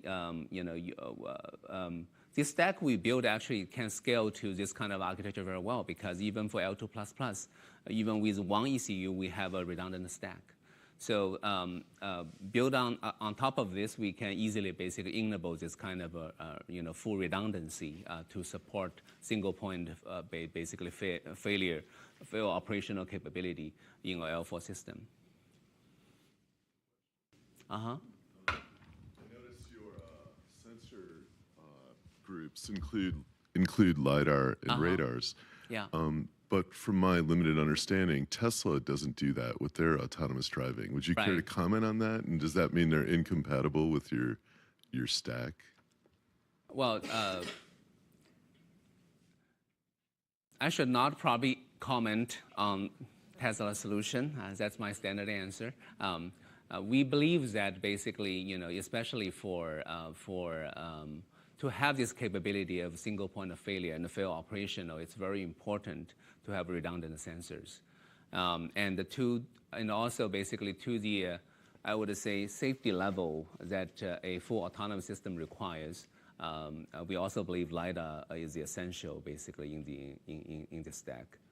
Yeah. Well, you've convinced me, and I believe the Chinese manufacturers do include LiDAR and radar. So, and could I ask just one more question? Even Chinese OEMs, they have two camps. Oh, really? Yeah, oh, it's not interesting. There's no standard answer for this one, but at least to the best of my knowledge and my understanding of the system, we believe again, we are not exactly doing what Waymo did, which is really a super, I would say, redundant.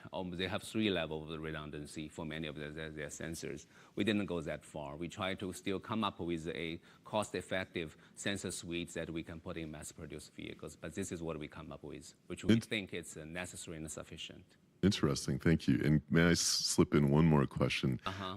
What is the specificity of your training? For example, if you train always with humans crossing the path, and then the car will avoid the human, what if an elephant crosses the path? Or does it matter? Or? That's an interesting question. This is exactly what we're trying to address. Address actually with the same answer to the question asked by this gentleman on the front seat. Basically, there's explicit and implicit. Basically, for the implicit solution, foundation models are actually extremely good at basically solving this problem because they have been trained. It definitely has seen elephants. Elephant is nothing new from a foundation model perspective. And also the other thing which is I didn't talk about is too much is the power of language and reasoning. Language and reasoning is extremely powerful, which can improve this kind of generalization capabilities from a human to an elephant pretty easily. If you ask obviously my 21-year-old is here. I have also 16-year-old at home who's learning, basically driving a car right now, and they just need to give them a manual, and then basically with the 20 hours of driving, they are good to go. Will they hit an elephant? No. They will know stuff for elephant, right? So that's the power of, I think, with reasoning and language. That's why we believe that basically right now we really get to a pivotal moment that L4 corner cases will be handled, quite differently and quite efficiently with the generative AI and the language and reasoning, these kind of new capabilities. Thank you. And this is, kind of our roadmap, essentially. So we are working on, basically, the team is pivoting towards level 4 robotaxi inside, basically. This is our, again, turnkey solution for Drive AV. And we are going to start working on level 4 this year, scale from our L2++ to a dual SOAR kind of a compute architecture as compared to using single Orin. And then, start from next year, we are going to collaborate with Uber to start a robot taxi, basically, kind of trials in different cities. And by 2020, I think Q3 2028, we will release, the first Mercedes S-Class level 4 capable vehicles with our software on it. It's a super exciting journey, but also a lot of work. So, as I said, one core strategy of us is really trying to make sure to encourage more and more OEM to build L4-ready vehicle, even they don't have the software yet. Again, they're welcome to work with us, work with any other AV software provider to get there, but basically make sure all the OEMs are converged to a level 4 ready, basically hardware and the sensor kind of platform is very important. So in this GTC, we announced BYD, Geely, and Nissan joined this list. The list is pretty long right now, and the other one is a Honda Kia, which we are also working with right now. Yeah.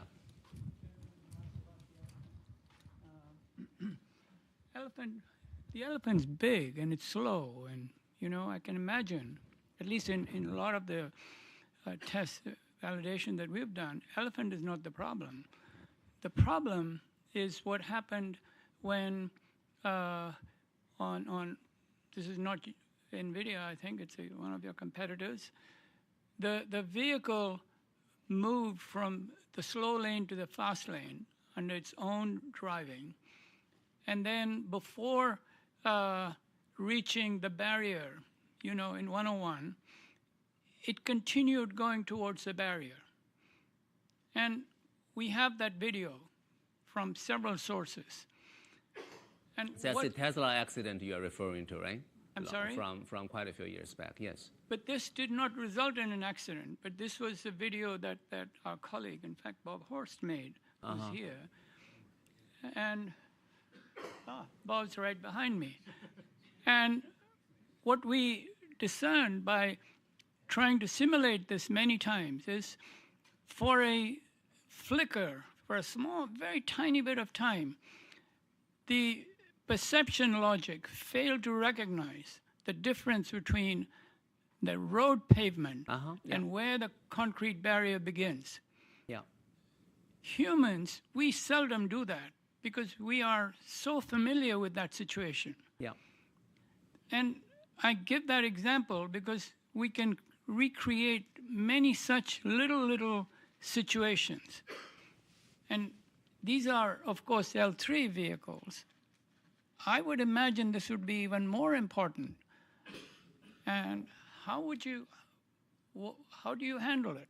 Yeah, again, the answer is also redundancy. That's why it's so important for again. I have to go back to foundation model again. Have a better understanding of the world coming from foundation model is very critical, and also basically being able to reason and using especially using language is very important, and also basically go back to the point of LiDAR essentially. LiDAR is a brute force way to detect obstacle on the road. Actually, the design principle of LiDAR, the requirement is driven by a specific case. You have a person lying on the ground 135 meters ahead of you, and you have to basically be able to detect it reliably and stop for it. So these are the systems that we put and a level of capability and the redundancy we're putting in the system to make sure, such kind of bad case never happen. And again, Waymo has done tremendously good work to prove actually an L4 system can work well in multiple cities. It's I would say at this point, the path. I said this, in other occasions as well. The path to L4 system. At this point, it's really clear. How do we? The ambiguity and the unknowns are much less these days, and I am also very confident with the latest capability of AI and large models. We will be able to even generalize better. The case you describe is not really a basic. I would say it's even nominal case. But even for much challenging corner case, we hope. We have already seen a lot of evidence that the system can do better, in a full stack basically implementation. Where do things stand with regard to legislation about liability in different states and other countries? That's also pretty interesting. Basically, Europe and the U.S. are very at a different place. Europe actually you're not even allowed to do system initial lane change on a highway at this point, but they're opening up pretty quickly. And the U.S. basically, and what's funny is that Europe actually allows level 3. So that's why the level 3 system was deployed in Europe basically quite, even in the previous generation of Mercedes cars, but it's a very limited kind of level 3. U.S. is the opposite. For L2++, it's kind of self-certified, which is, including, system initial lane change. That's why Tesla can deploy FSD without any problem. But for level 4 and the level 3 systems, it's a state-by-state basic approval you need. So, so this is obviously regulatory kind of word is not my domain of expertise, but the whole industry is obviously working closely with the local government and the federal government to make sure this can land.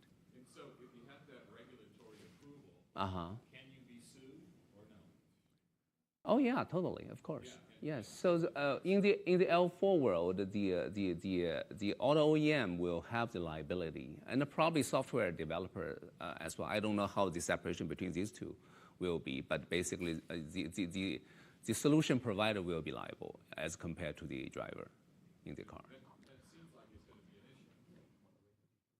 If your system is 10 times or 100 times safer than the human driver, there are going to be plenty of There will be, needless to say, there will be challenges for everybody, and this is a new world. Everybody have to figure out a way how to make it work and how to make it happen. And again, I have to say, I think, I have tremendous respect for both Waymo and Tesla, and they are basically kind of leading the whole industry towards find a path towards full autonomy. Do you have data or have done testing in weather conditions? Oh yeah, 100%. Yes, yes, of course.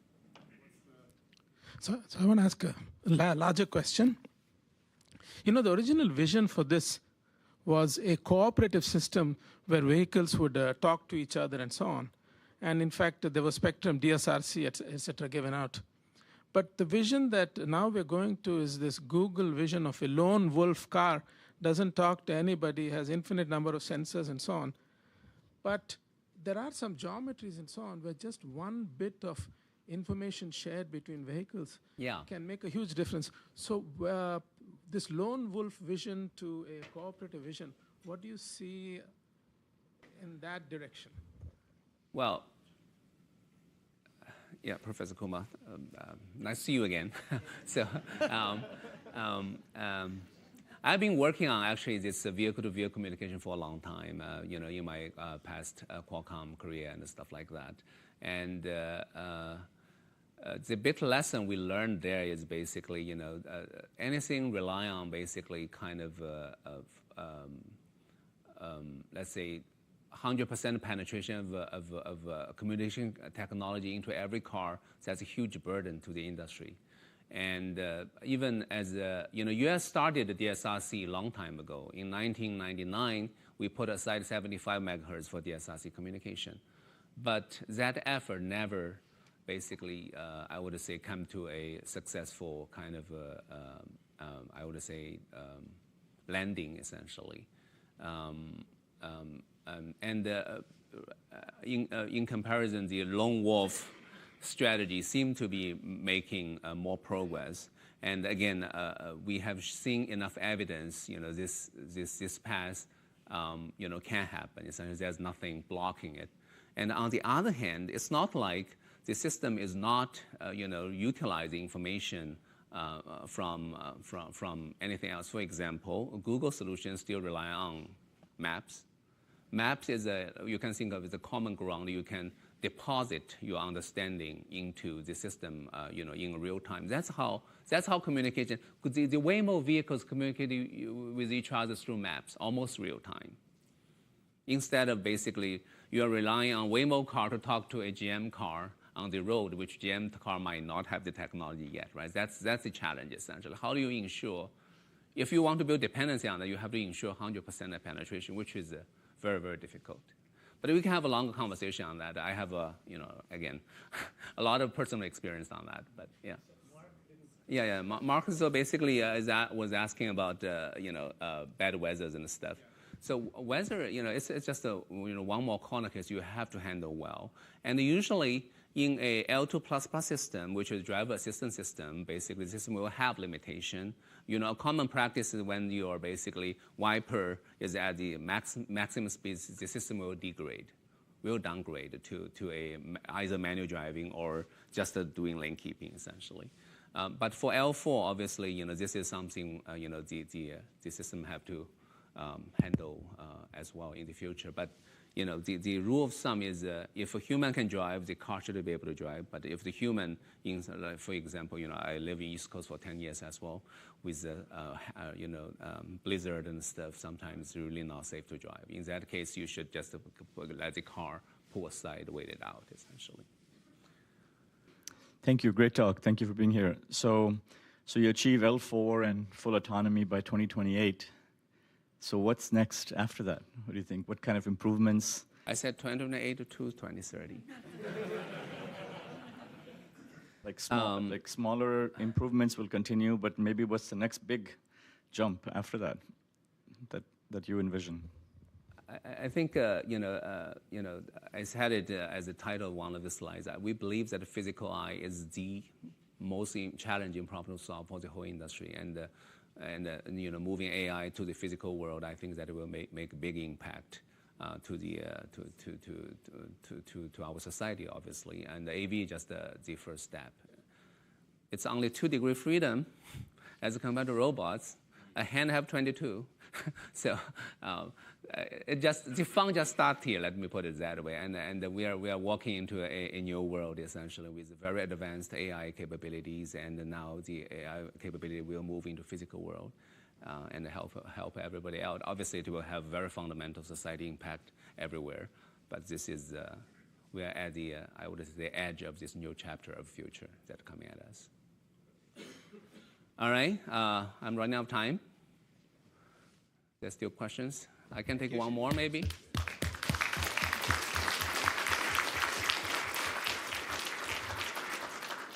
I think there have been several questions, so maybe we can start the break, but I'll ask one question. So when can we expect to not have driver's licenses? Oh. Driver license not allowed, that's what you mean? Or not you don't needed. Have to, you don't need it. Depends on where you live. Like in San Francisco, I think if I need to make a guess 2035, yeah. Okay, thank you. It's always 10 years.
Hello.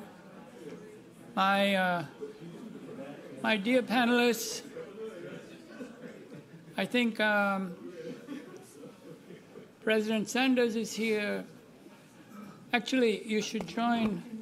And I don't remember whether you were president or you were provost. Were you provost at? I have a provost emeritus. I finished my term. Okay. Yeah, finished my term. So yeah, that's. Yeah. Oh, Franco. Very nice to see you. Haven't seen you for many years. many years. Maybe 35. Maybe 35. Franco. Let's go. Well, we should get started. Okay, let's all sit down. I'll sit over at the end. All right, we'll go in the order of our names. Well, I might mix up the names, Bill. You can.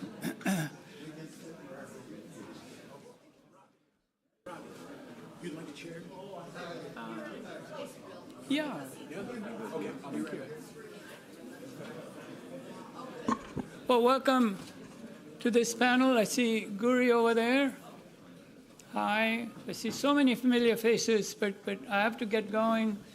And I'm Ravi Iyer. They tell me that I have 5 minutes to introduce this august panel. Before I do that, I want to recognize the predecessors in computer systems who really started this field here, not just here at Illinois, but probably anywhere around the world.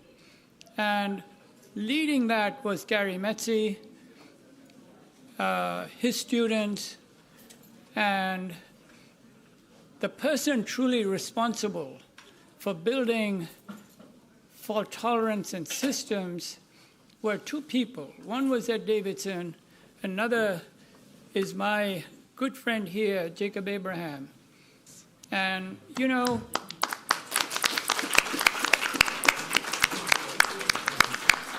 sorry to...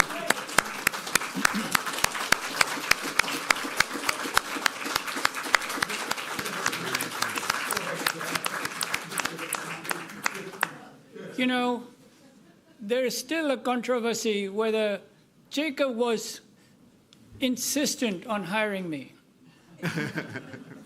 That controversy, whether he made a mistake or not, has not subsided. And, you know, I'm glad Jacob is here. He can support me if there's still people upset. But we have an outstanding panel here. Franco, Preparata, I won't introduce them in detail, but, you know, just give a little perspective so I can finish in my 5 minutes.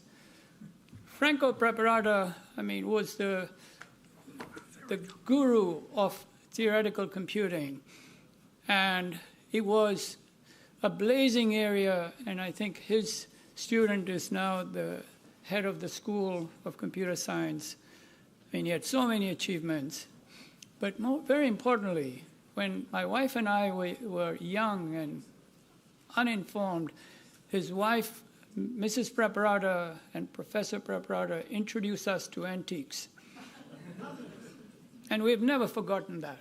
And it was a big cultural influence that they had.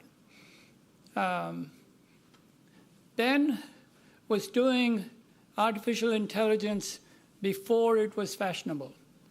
Data and knowledge engineering, you know, knowledge engineering. And he was far ahead of any one of us in the group. Often I would ask him, you know, tell me exactly what you're doing. And he would tell me, maybe I understood 25% of it. So amazing career in service as president of Computer Society, so many things. I think people world over knew Ben for his scholarship and for his leadership.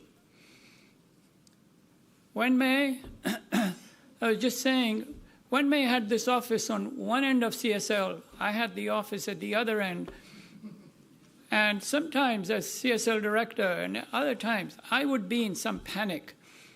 And I would seek out, see what Wen-mei thought about it. I'd just walk over to his office. You know, he would be with the students, and I would just stand there. He'd say, I've got to respond to Ravi. And he saved me so many times, you know, with his advice in so many different ways. And of course, Bill, I can't think of a department head who achieved so much in the short time that he was department head, you know. But beyond that, Bill started this era of big centers, you know, ITI, the Singapore Center, the opportunities here to in fact work with Mark to create some major opportunities. Bill never failed to be inclusive. I think that was his hallmark as a leader of centers, and his hallmark as CSL director and department head. I mean, I can still imagine Bill walking the corridors to see how people were doing. And genuine interest. I mean, of course, outstanding scholarship, you know, that is the foundation of all these people. Great CSL systems folks, put our systems work absolutely on the map, world-renowned. So I don't know which way I should call, the oldest first or the youngest. And I'm going to choose Bill, proverbially the youngest, I think, even though he has more white hair than he's now the president of Rochester Institute of Technology. I guess I have hair, Ravi, so. No. You know, it may be getting whiter all the time, but I'll tell you a secret, they still thin my hair, so it's not so puffy.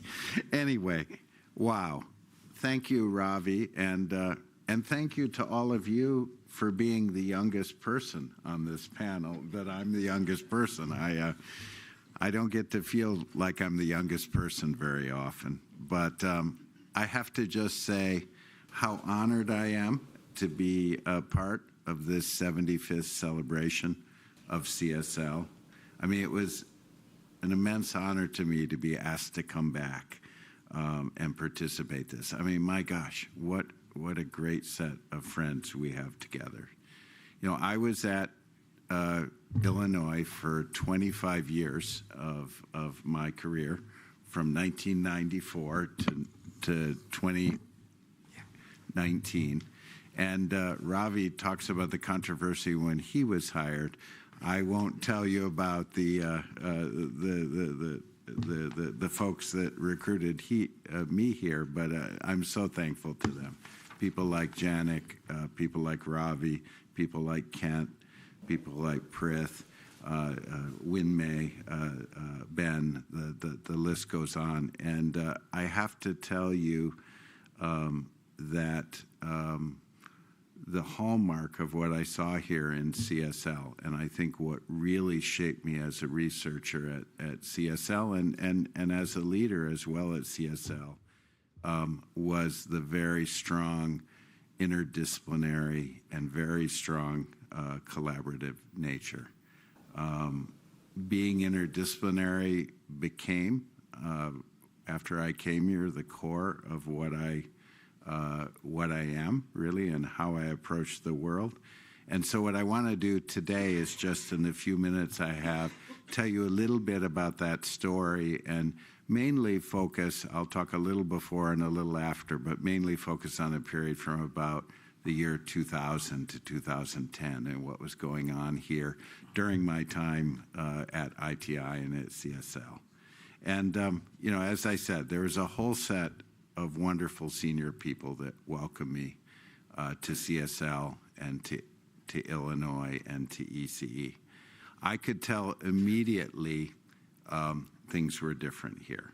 I mean, immediately I came into a group where people were welcoming and people welcomed me to collaborate with them. Now, I really wasn't part of it, but the story goes back, I think, at CSL, and I haven't heard it talked about too much yet, to the JSEP award and how it provided a big set of block funding to researchers in CSL, and that was starting to be phased out when I came. But equally important, at least for me personally, was the NASA Center of Excellence that Jane Liu and Ravi led together. And here we are, immediately being asked to join teams of faculty to go to talk to potential funders, to talk about intellectual things together. I remember a month or two after I came, Ravi said, well, I have this DARPA project. Why don't you come to the PI meeting with me? And I said, well, I'm not a PI. I don't work on the project. He said, that's okay. You'll meet a lot of people. Just go. And so this is sort of the welcoming nature. It was really clear to me that teams of people came together at CSL, and that was a super important time.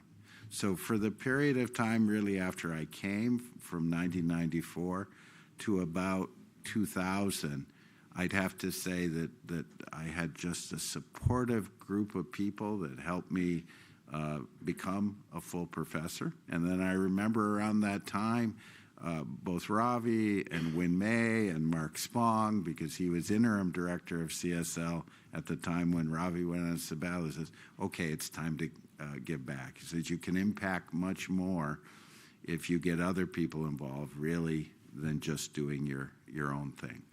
So for me, that journey then began thinking about what are some really big problems that we have, societal scale problems. And that's when, I think at the suggestion of others, I hooked up with Pete Sauer. And I really want to remember Pete today, an extraordinary person. I mean, the most giving and unassuming person and smart and impactful person I think that anyone could know. And Pete and I started talking about the challenge of critical infrastructures, of security and resiliency and safety, and really began to start to get worried. I mean, it was all started because I think at the time at NSF, us computer people needed to have applications. I thought, well, what application can I work on that will actually, be able, that I can do my core work? But I got totally caught up in the worry and the thinking about power grids and critical infrastructure and what we could do to make them safe. That led to a whole bunch of things. That led with Roy Campbell to the creation of Information Trust Institute, subsequent hiring of David, and then getting very involved in that. A vision for that led to Pete, who knew absolutely everyone in the power system field and in utilities, going around with me and us trying to convince them they had a problem about their cybersecurity, but nobody really buying in. And then quite honestly, it took the 2003 blackout in order to, even though it was not a cyber attack and it was an accidental failure, it took that to have people wake up and say, we've got to do something different. So without going into all the details, I was fortunate to have a group of people that all wanted to come together and work on some of these big problems. And that period of time, that started around 2000 to really existed for me till the time I left, and I think went on with all of you, was truly transformational.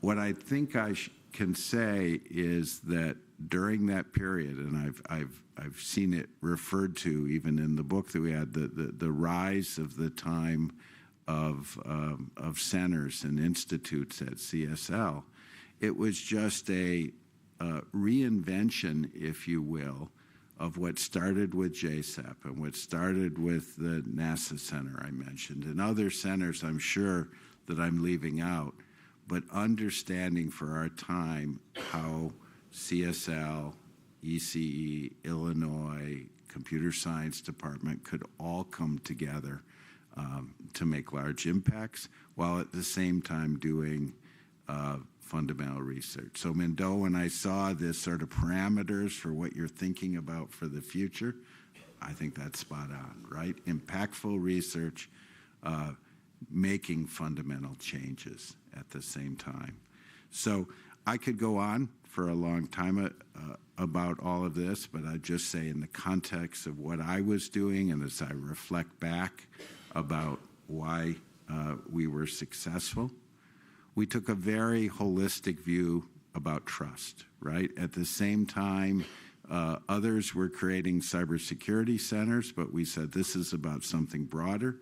This is about trust. Trust involves humans, not just something technical. And it's about systems. It's not just about individual technologies. We took a really broad interdisciplinary engagement approach, embracing people from across many colleges, people in CSL, but people beyond CSL. And I think also what I learned during that time period that maybe now is quite common, but then wasn't as much, is that we learned how, because we couldn't do this without industry's interaction, we learned how to form these true industry government university partnerships. So I think the key was really thinking out of the box and really trying to do things revolutionary for our time. You know, there were other examples of that, and again, that's a very nice book. Thank you, Jenny Applequist, for the book and for absolutely many other things you did with me during my time here. But I'll just list a few of these. That I think are an example. One of them was the Advanced Digital Sciences Center, right? The ability to move CSL research abroad to Singapore and beyond. And there's many of you that participate in that. The National Center for Professional and Research Ethics, right? CSL understood that this just wasn't about technical things. We had to bring in the ethics side. And Tina Gonzalez, and I learned so much from her. The Illinois Center for Wireless Center, the People in Infrastructure Center, the Parallel Computing Institute, the NSA Science of Security Center. These all came out, I think, on the computing side anyway, from this mindset that went beyond the JSEP program, but thought about how we could have a big impact while at the same time doing fundamental work. So it's clear, I think, that CSL was able to move forward in a significant way through these institutes. And I'll just close by saying it helped me form very personally a worldview that actually I've used at CMU and I'm using at RIT now. I mean, CSL, and I think there's no match to it, but CSL is a home for people that think differently, right? They, to quote the 2021 strategic plan, which I looked at over the weekend, you know, it's discover, create, innovate in an inclusive way with collaborative teams at the intersection of what we do, right? At the intersection of computing, communication, control, circuits, and that's probably a very incomplete list. The idea of initiatives then as a way, an avant-garde way to fund things that we hope will become something bigger. The idea of not being afraid to go after significantly externally funded centers. And I have to tell you that there aren't many other universities that even come close to what all of you have been able to do in receiving this center funding while at the same time doing fundamental work. And then through institutes like ITI, ADSC, the Parallel Computing Institute, and more, building engines to create these new centers, right? Because you need a lot of support, and most universities, so maybe I'll do a shout out to all the staff that really support here, both the administrative staff and the technical staff, because that ability to have an infrastructure to do that kind of work, I haven't seen anywhere else. So I'll close with that, Ravi. I hope I didn't ramble on too long, but for me, it was a world-changing time in life, and I'm so glad to be back here. Thank you. Thank you.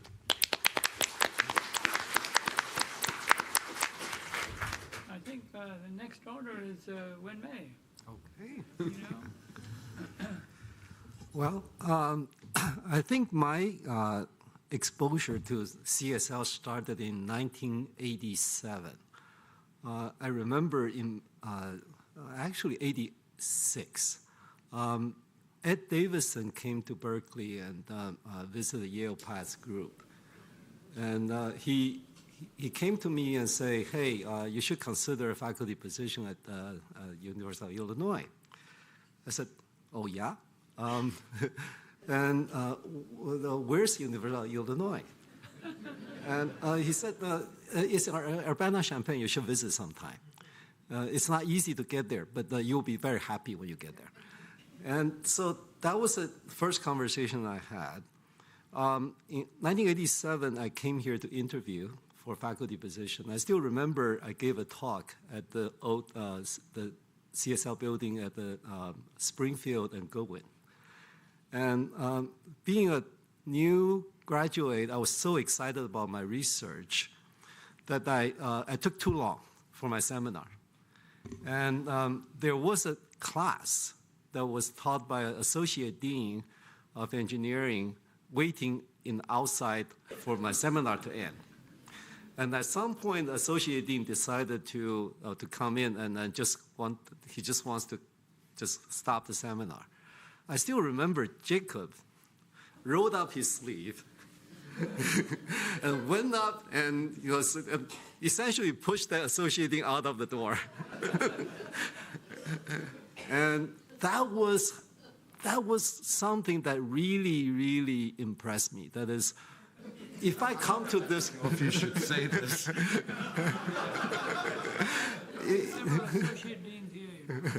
I actually checked. He's not here.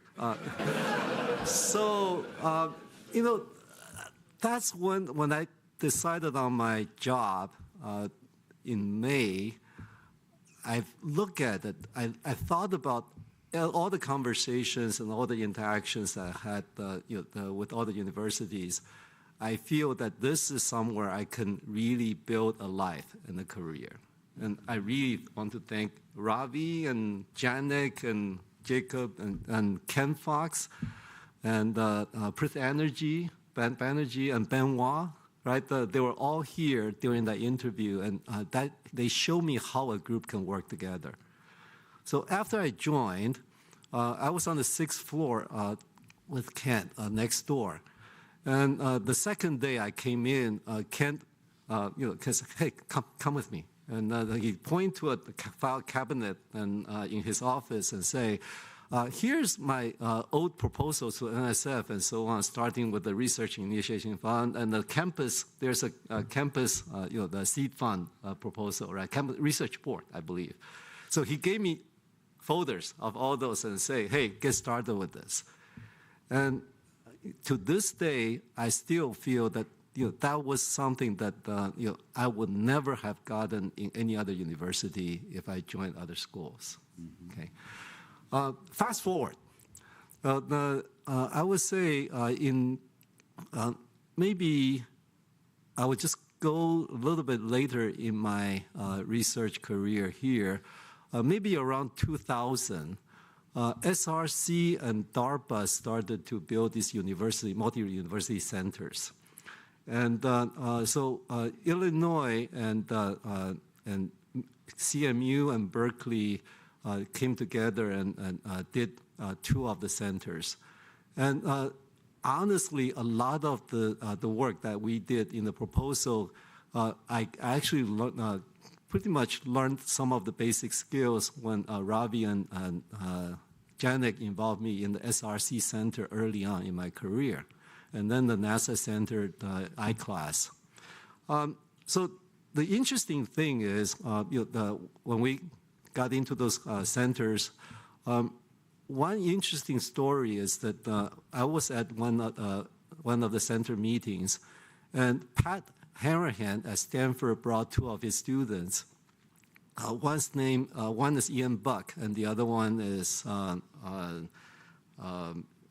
Mike Houston. So these 2 poor grad students were doing what they call the streaming language research.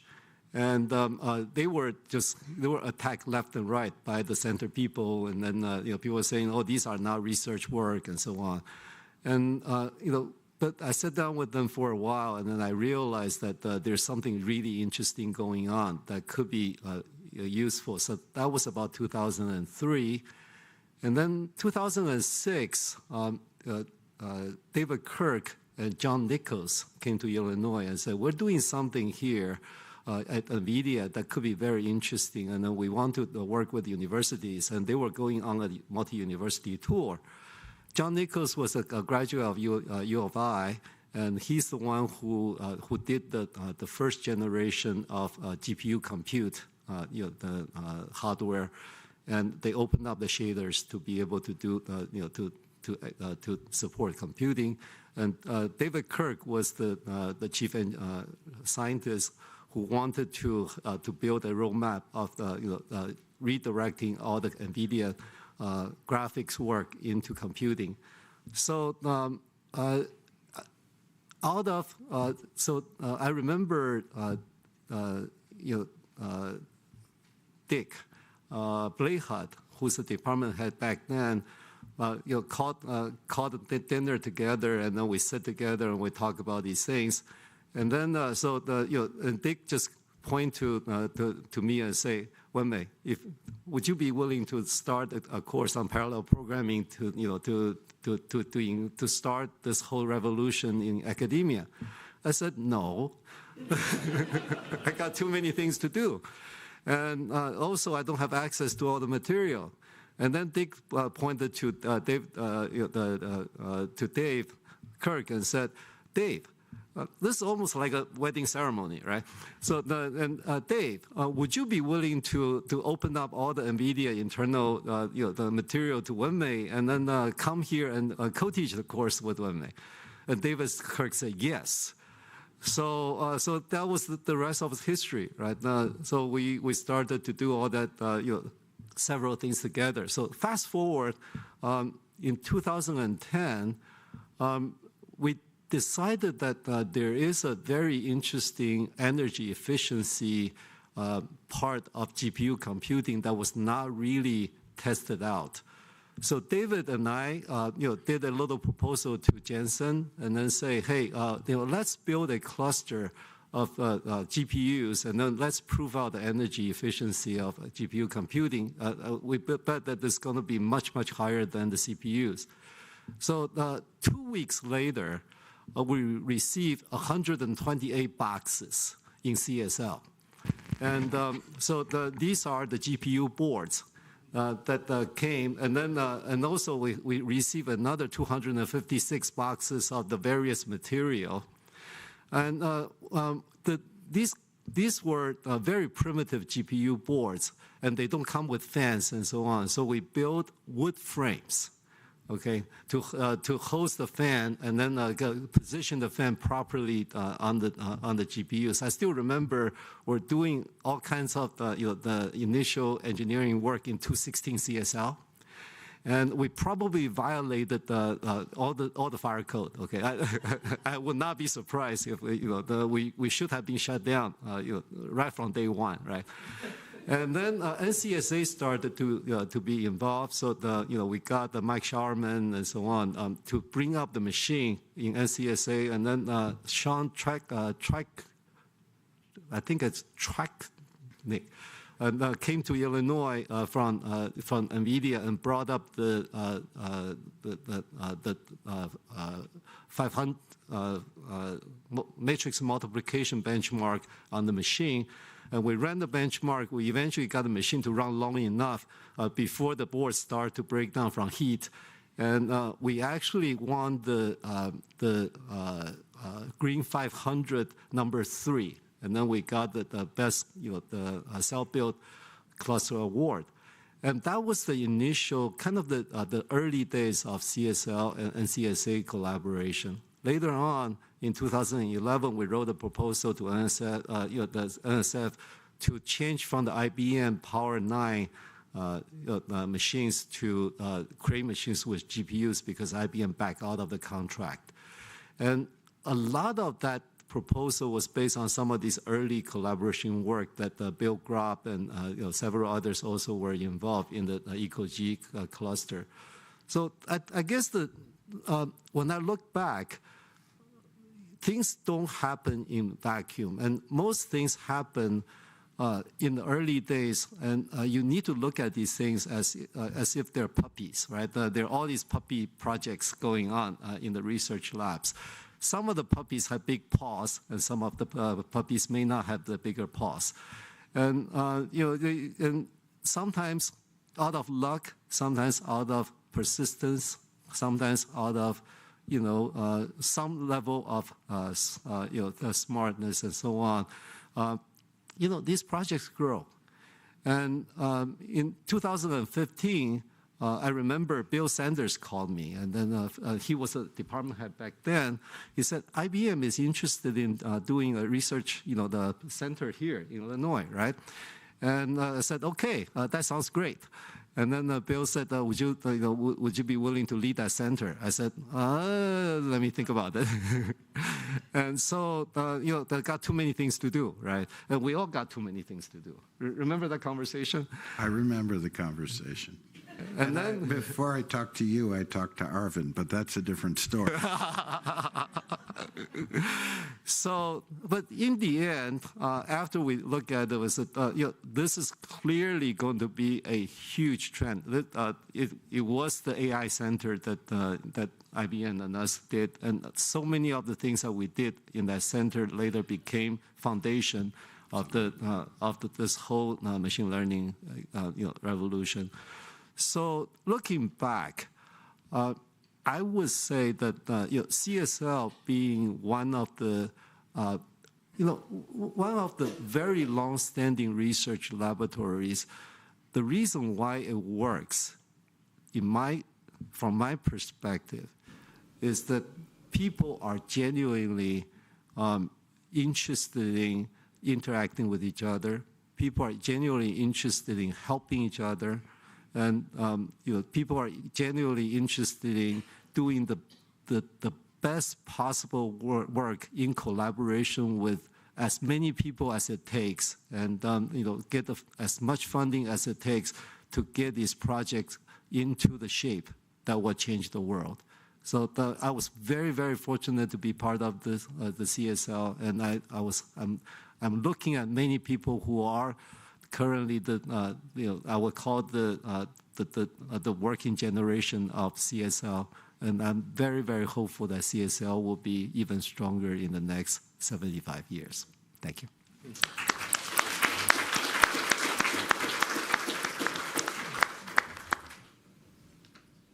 Well, Ben, would you like to go next? Okay. Can you all hear me well? Okay, well, my presentation here will be somewhat different from the one of my colleagues. It will not so much consider my experience at CSL, which is well documented by what the other people will say, but I interpreted the title of our panel as computer system as taking a kind of distance look at how the field has developed since the time that I first joined this institution. and have some sober considerations about it. When I joined CSL in 1965, I'm maybe the oldest person in this group. In 1965, computer science was in its infancy. The IEEE, that was the important organization, had the IEEE transaction on electronic computers. No mention of computer science. The technology was making at that time a slow transition from vacuum tube technology to transistors and ferractors. And basically programming at that time was of the imperative type. Very primitive. We were at the origin of this field. It was not even called computer science. The name computer science emerged more or less at that time, but it was not so much recognized at Purdue University in 1962. And the Digital Computer Laboratory, was very close to here, had changed its name to Computer Science Department the year before I joined the institution. And unfortunately, the choice of the name science was not a very fortunate one, because it creates some asperity in administrative contact between computer science and electrical engineering at that time. But then the choice of the name science was unfortunate, because a more neutral one, like informatics, was suggested, but it was prevented because there was a small company that formed a few years earlier that had taken that name and that folded shortly thereafter. Well, the most important thing that has happened, maybe in my opinion, in the 20th century was the invention of the transistors.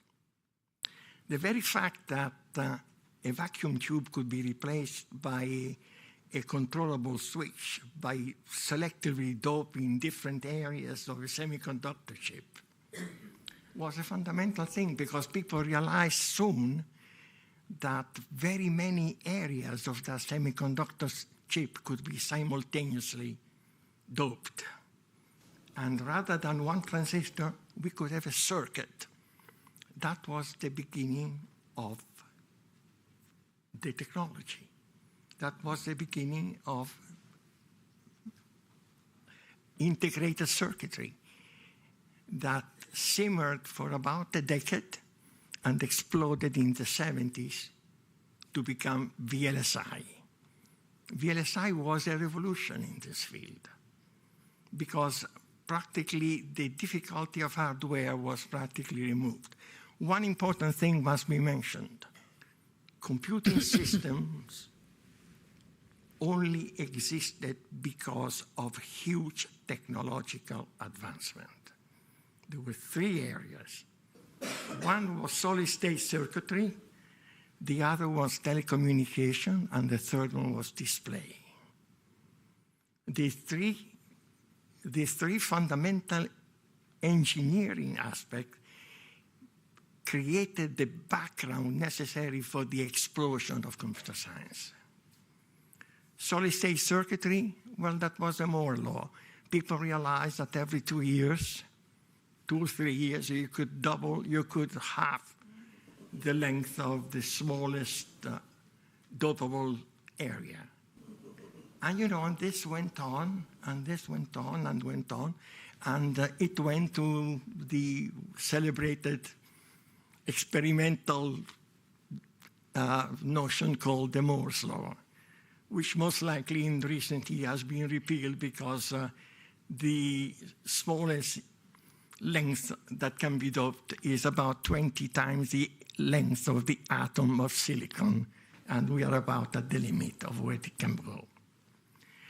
Well, these things, and then also, telecommunication is such that we can communicate instantly all over the world and see pictures whose quality is undistinguishable from the one of the most perfect photographer.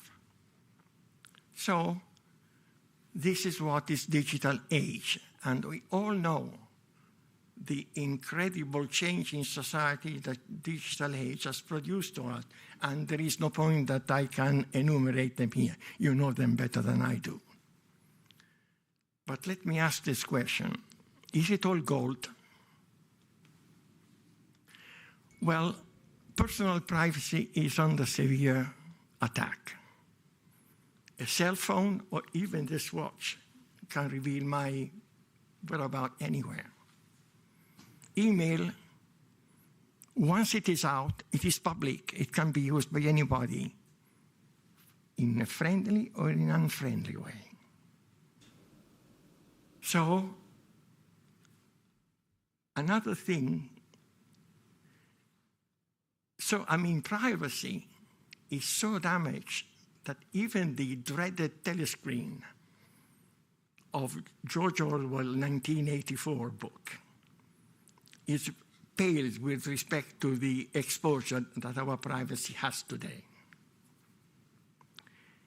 And then a fundamental change is automation, of which robotics is part of.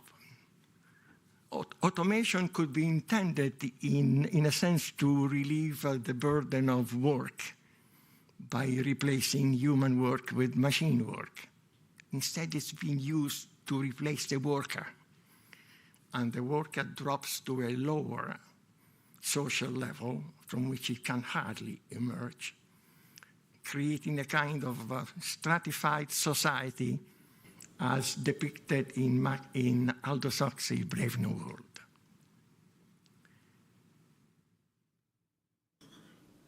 But the most important item is the explosion of artificial intelligence.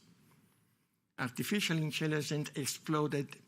That was actually, artificial intelligence was a research area 30 years ago among the many research area in theoretical computer science. Today, artificial intelligence is the face of society in many ways. And some people will even think that artificial intelligence can take control of us because it will become autonomous intelligence and it will dominate us. Dominate autonomously. Well, I'm not so pessimistic. For me, artificial intelligence does not think, as some people have mentioned before me. They do not think. Artificial intelligence is a spectacular statistical approximation based on an enormous amount of data. Artificial intelligence is not the control of society. It is an imitation of society. I'd even propose to call it artificial imitation, maintaining the same acronym AI that it has today. Well, then,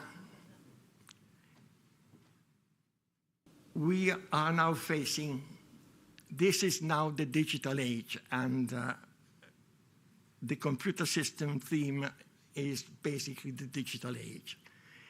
The digital age has a positive, very positive, lots of things have been simplified, and the negative aspect. Information can be artificial intelligence, combined with spectacular computer animation, can create images which are not distinguishable from the real ones. Misinformation and information coexist today. In other words, we are witnessing a kind of metaphor as the one of the apprentice sorcerer. The genie may be getting out of the bottle. So what can our community do with respect to that? I do not know. But I would suggest that the computer science or the computing community in the digital age should take an active role in trying to control all of these agencies in very much the same way as the physics community did at the end of World War II with respect to nuclear energy. Thank you for your attention.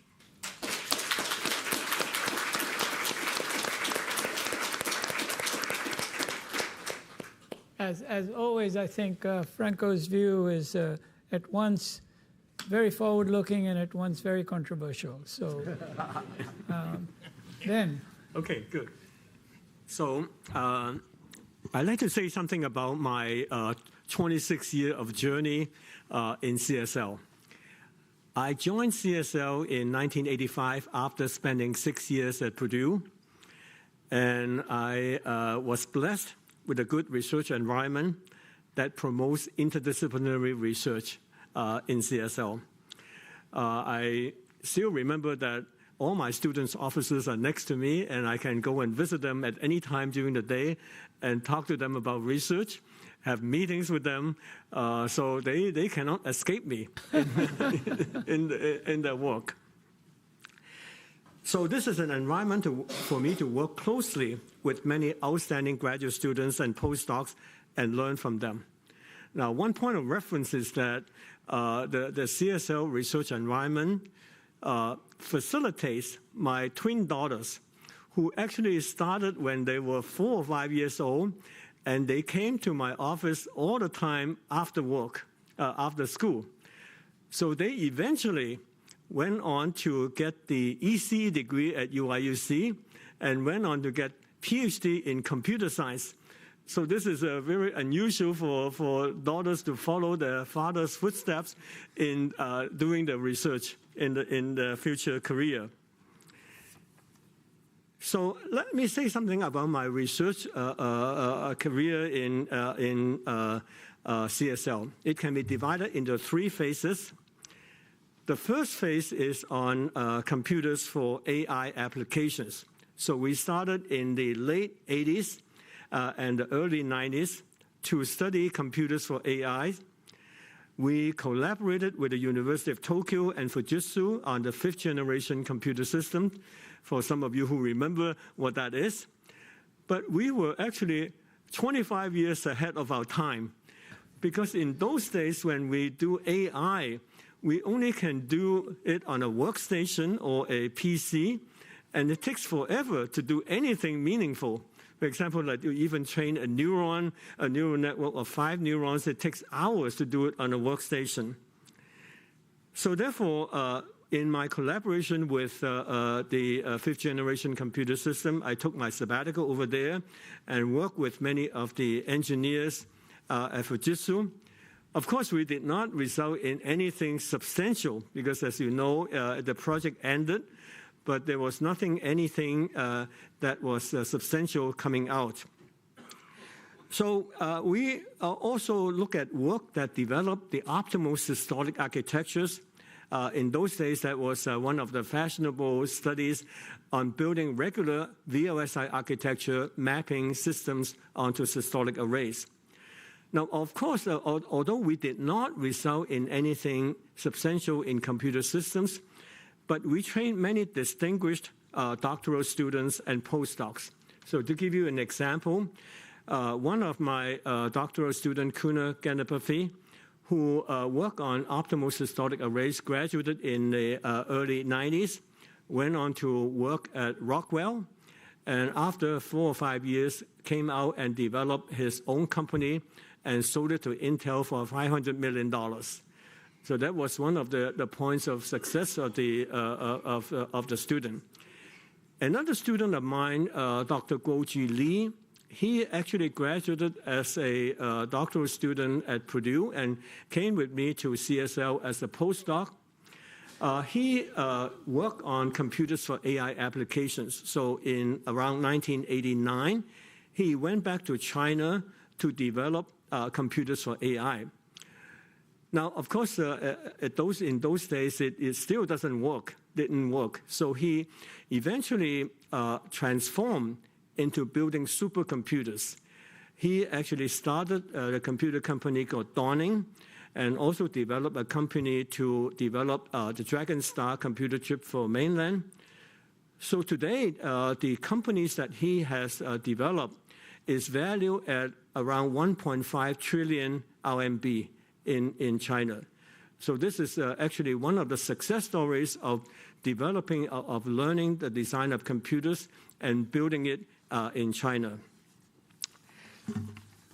So the next phase of our research is on search and optimization. So we actually started that in the early 90s in our NASA contracts. So what we look at when we look at many of the planning problems in AI and in planning, in particular those with NASA, they have lots of constraints in the operations, in the sub-goals. So the constraints are like it could be many global constraints, local constraints, and it makes it very time-consuming to solve. So a simple idea that we look at is to actually reorganize the constraints. You either reorganize it by time or reorganize it by constraints or by sub-goals. And what we have found is that this simple reorganization allows many of those problems to localize the global constraints. So many of the global constraints become localized, and there are very few global constraints remaining. So the example is that allows us to solve, for example, the Citizen-1 Explorer constraint set in mapping Earth resources into very simple form that allows those problems to be solved. So with the method, we actually reorganize the constraint either by time, by sub-goals, or by other metrics. And this allows many of those problems to be solved much easier. So we even won 3 planning competitions in 2004, 2006, and 2008. So this is actually one of the successes that we did in developing, in solving efficient search problems and optimization. The third problem that we solved actually we started in the late 90s on looking at multimedia systems. So in those days, multimedia systems were just like voice over IP, and today, of course, it's ubiquitous because you see a voice over IP and Zoom, chat rooms, and so on. They are all ubiquitous area today. But in the early, late 90s and the beginning of 2000, those are very difficult problems. Now, in most cases, people just optimize quantitative metrics like signal-to-noise ratios and so on. But this do not reflect the actual perceptual quality perceived by humans. Now, perceptual quality is something developed in psychophysics. So they have what is called the psychometric functions. People in psychophysics, what they do is that when they look at psychometric functions, they hypothesize an analytical form of the function and then do many subjective tests. And each subjective test will take minutes to perform. They do hundreds of subjective tests to just map out the parameters of a function. And this is very time-consuming. And so when we look at functions in psychometrics extended to multimedia, we face the similar difficulties. We could not solve it except to apply something developed in the 1860s to make assumptions that the function is linear. Of course, it doesn't verify with the case of psychometric function in voice over IP.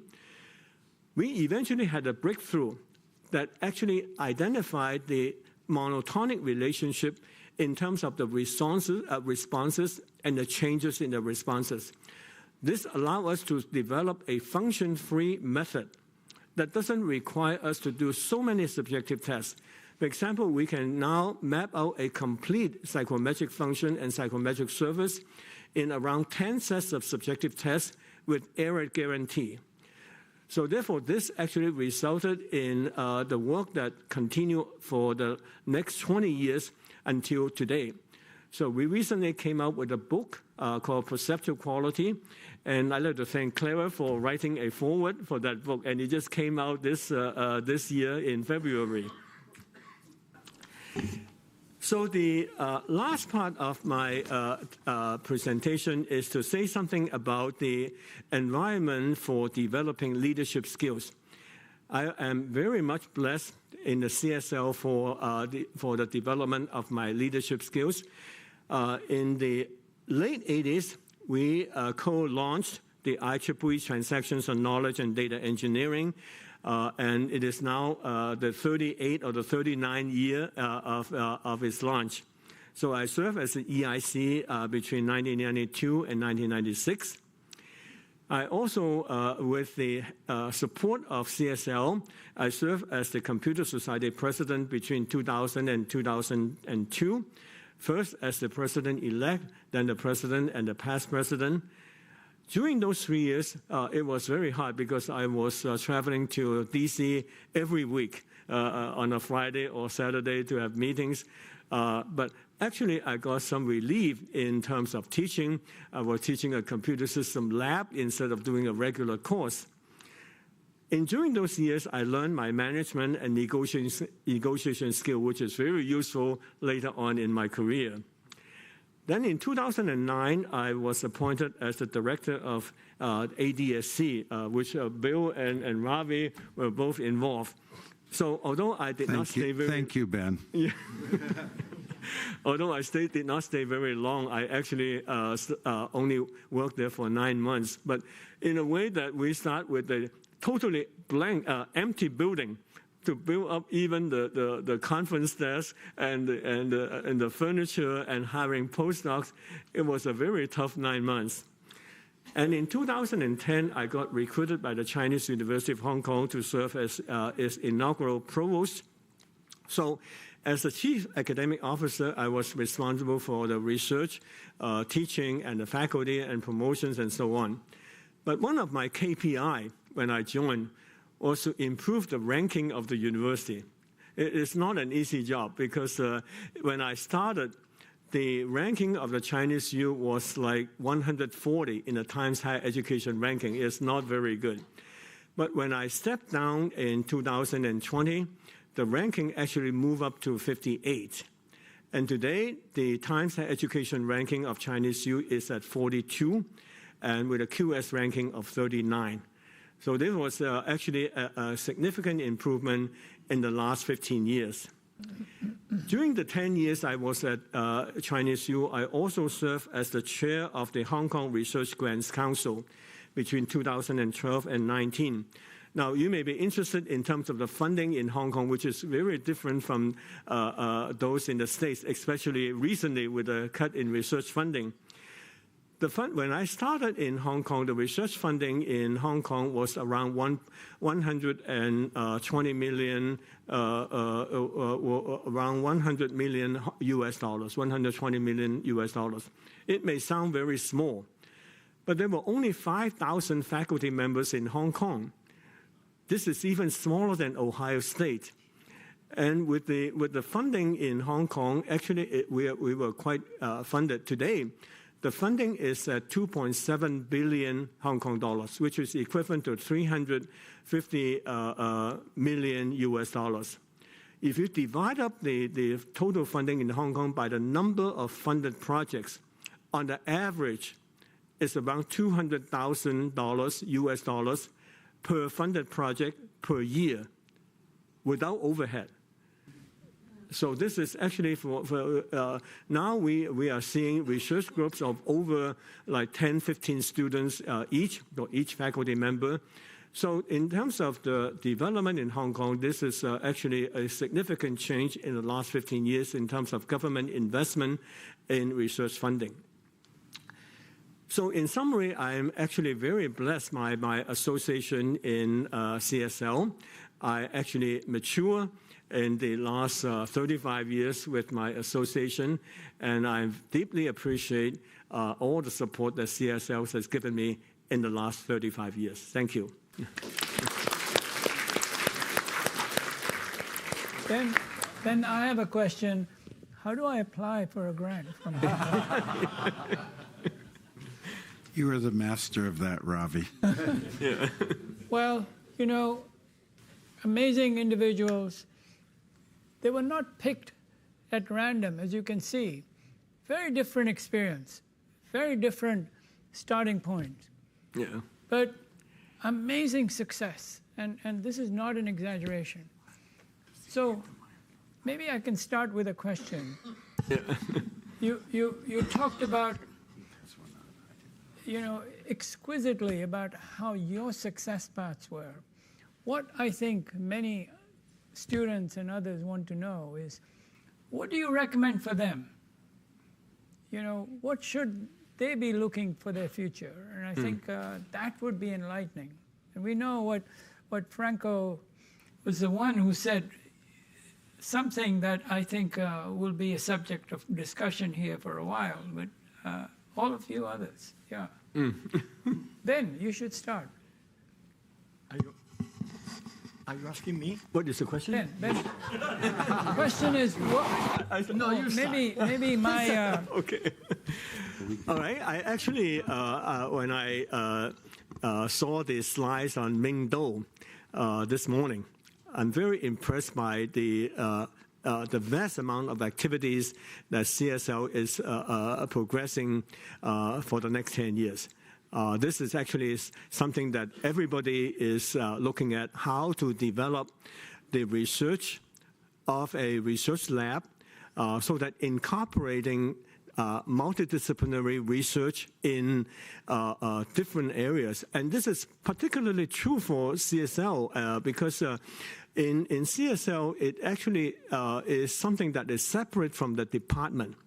It is a research lab that incorporates faculty from different areas, different departments to get together, to work together, and to allow people to collaborate. So this is something very unique, and I think we know that this started with the Beckman Institute many years ago. But CSL is a model that is unique for us to look at how research should be developed. So And this is something very unique across the world because I look at other research labs. For example, A-Star. I was in Singapore in the end of A-Star research. But A-Star is very different because in terms of the funding, in terms of the KPIs, in terms of what they are doing, is more driven by not only by innovation, but by the technology transfer. Now, in CSL, we don't have that specific requirement. It is not something that it requires you to develop into products that actually have to be commercialized.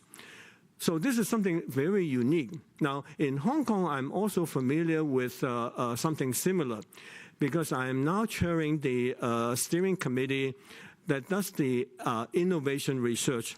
The government has funded 30 billion Hong Kong dollars, which amounts to $4 billion US dollars in the last 10 years to do innovation research. So they funded 27 innovation centers. Each center amounts to around 500 million Hong Kong dollars. So this is around maybe 0.7 billion. So it's slightly over 100 or 120 million US dollars. Now, in those centers, there is a requirement for tech transfer.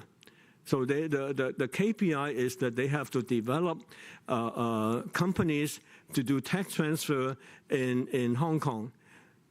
This is, again, something very difficult because in Hong Kong, in terms of tech transfer, it's very much limited by land and by resources.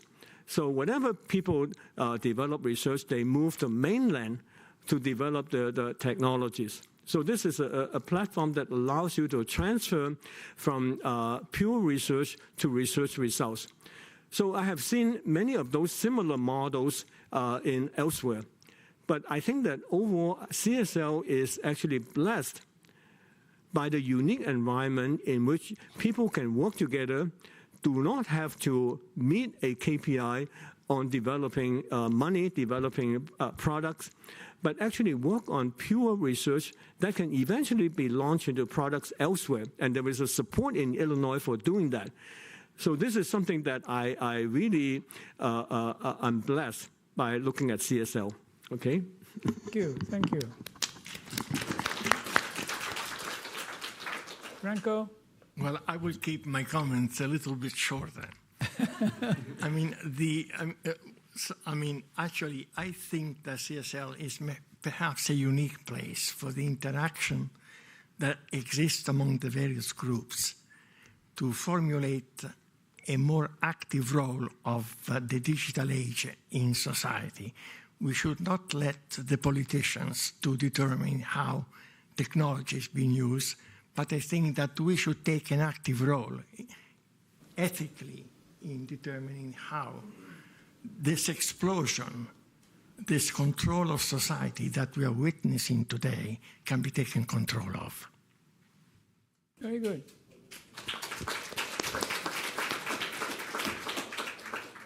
So as the current university president, I'll leave the politics to Franco, at least because this might be recorded. But I'll answer in a much more personal way. I always advise everyone, whether it's graduate students, young faculty, old faculty, be curious, right? Be curious, pursue your passions, right? You decide where you can contribute and make a difference. It doesn't have to be the most fashionable thing, right? The thing I worked on for the first 6 or 7 years of my career was highly mathematical and not typically what a computer scientist or a computer engineer to do. I won't say who told me it, but I was visiting with some CSL faculty when I was a young CSL faculty member, and they said, I'm amazed that the computer systems faculty and CSL hired you. You're too theoretical. You're like us. And the idea that one can pursue whatever they are passionate about, where they believe they can make a difference, I think is so important. Now, once you do that, then understand, as Ben and Franco said, that this is an incredibly unique environment. I mean, collaborate with people, reach out, that makes the difference. So I think it's a very personal thing, and I think that's be strategic in what you do, but be strategic within your own passion. Very well said, Bill. I guess it's my turn. So now that I'm in industry, I think one of the biggest question or concern that I have been hearing is that in today's environment, would academia be able to compete with industry, the resources and the engineering power and all that? I think history tells me that ultimately academia will still lead. The reason is after I moved to industry, I cannot even tell you how many conversations ended with, is there any customer asking for this? Okay. And even from the research institutions, when I talk to various companies, I don't just talk to NVIDIA people. I also talk to partner companies and so on. Every conversation will have some point where the person will say, "Give me the name of the customers who want this," right? And I think the single most important advantage of academia is that we can operate based on first principles. When we know something should happen, even though most of the customers don't ask for it yet, we need to take that lead. And that's the fundamental driving force of innovation. Customers were not asking for the best engines when they are using horse carriages, okay? But we need to envision that. So the vision that the academic institutions can provide for our future remain the real driving force of innovation. Now, second thing, in spite of the the intrinsic advantage is still going to be difficult. So I think the second lesson I learned is that we need to be in the game. One of the things I learned through my career is that the early conversations with NASA people and the conversation with SRC people and so on, they really taught me a lot more about the reality. First principles need to meet reality, right? And oftentimes the reality is not always obvious. Let me give you one example. I was arguing with Intel people, and I'm going to name names, one of the senior vice presidents, and both Gary and I know him well. And we were talking about the future path of multi-core and many cores in 2002, I believe. And one of the big arguments is that it's over. There's no scaling, and so it's not going to happen. And back then, each CPU is running about 50 watts, right? And each rack is running maybe 10K or 20K watts. And so when we had that conversation, basically the end of that conversation is there's no future of many cores in Intel, and then therefore, as a collaborator, don't come and talk to us about that, right? And so then I ended up talking to another company a few years later when they showed me the G80 design. I said, this is exactly what I think should happen, and the other company didn't want to do it, right? And I said, how come you can do this and this other company cannot do this? Well, I'm not going to disclose the detailed information, but many of the constraints that the first person made were actually not true, and they're quite true in economic sense in terms of the production and so on. But if you have enough customers who want it, you can change those constraints. Let me give you one simple example. Today, when we look at the future of racks, the racks that we're using in CSL and so on are 20,000 watt. The racks that people will be using in the next 5 years will be up to 1 million watt, right? And when you have 1 million watt versus 20 kilowatt, there are many things that people previously think is impossible, infeasible, and so on change. On the other hand, moving to 1 million watt creates a lot of problems. Yeah. Right? And many of these problems were not properly vetted, and so because the industry is now rushing to create these racks and so on, that we just kind of basically railroad into this, and then then deal with a lot of these problems later, right? So the academia should be really thinking about, in first principle, do we really need to go to 1 million watt? Two, if we go to 1 million watt, what are the real, what's the sustainable? What are the real research, the kind of things need to happen to be able to do it right? And doing it right versus making money is never the same, okay? And on the other hand, doing it right is ultimately the only way to have sustained innovation in history. Every time I look at all these big developments, when we look at self-driving cars, we look at there was a great presentation today, by Xinzhou, and all these things you can always ask: are we doing this right? Are we really sweeping some of the things under the carpet? The truth of the matter is, when there are things that are swept under the carpet, they will come back and haunt us eventually, right? But from academic point of view, if we can solve these problems from first principle and solve it in a sustainable way, ultimately industry will come and industry will ask for help. Okay. Hey, Ravi. Thank you. Can I ask Wen-mei a follow-up question? Because I think you're the perfect person. So you talked about what problems can be addressed by industry and what problems can be addressed by academia. And I remember when we were both young together, having offices almost next to each other. we were talking about the future of computer architecture research and that academics maybe couldn't keep up, right?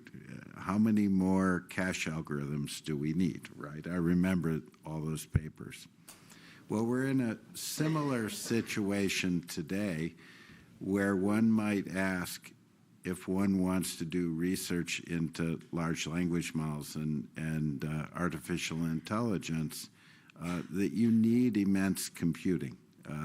Perhaps you need, that's the question, immense computing to do that. So what is an academic researcher today?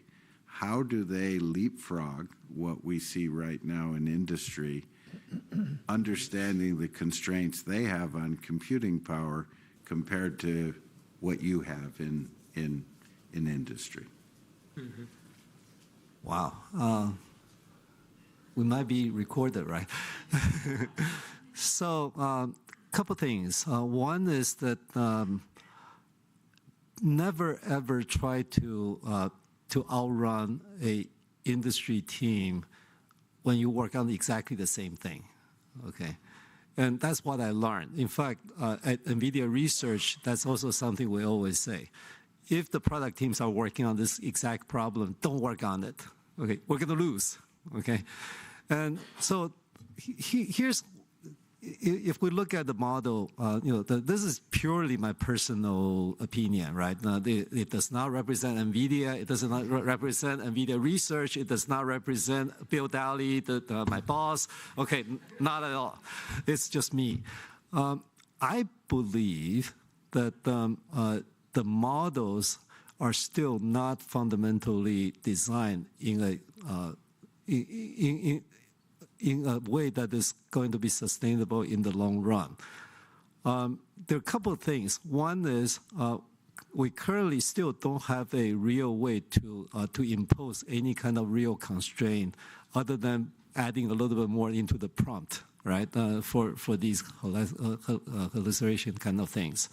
The second thing is we still don't fully understand how to define these states and how to verify these models in a what I call the reasonable way. And Xinzhou will show you the heroic way in industry, which I believe is actually really, really great in practice. The amount of cases and number of tests and the iterations that they go through, in practice, that's going to probably get some of these products into the place they need to. But when I start to think about it, when I discuss with some of my senior colleagues in industry, we see that in the future, a few of us believe that if we look at the models, when we look at the KV history and traces and so on in these models, we believe that we can begin to think about extremely large state machines. And we can begin to think about how to validate and verify these things.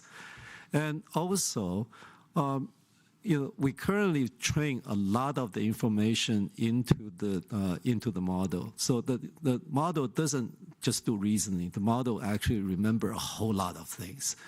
Do we really need to have these models to remember everything?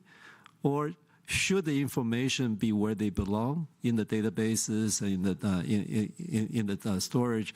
And then the information can be updated on real time rather than training into the model 6 months ago.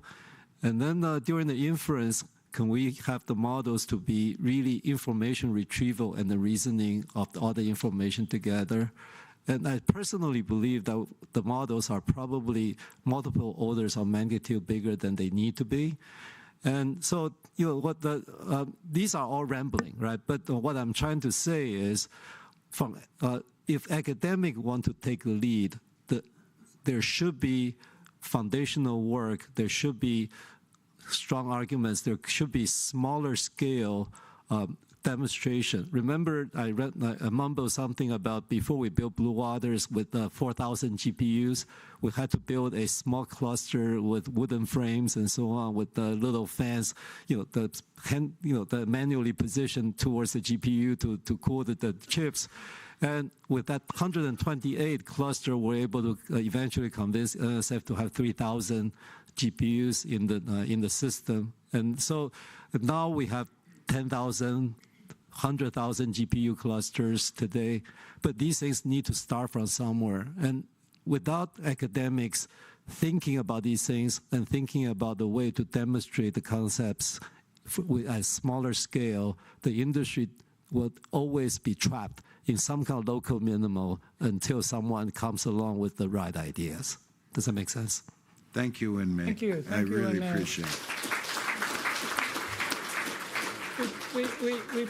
We probably have, just a few minutes for some burning questions. And I'd like to give the audience a chance. I know we've heard from these great guys.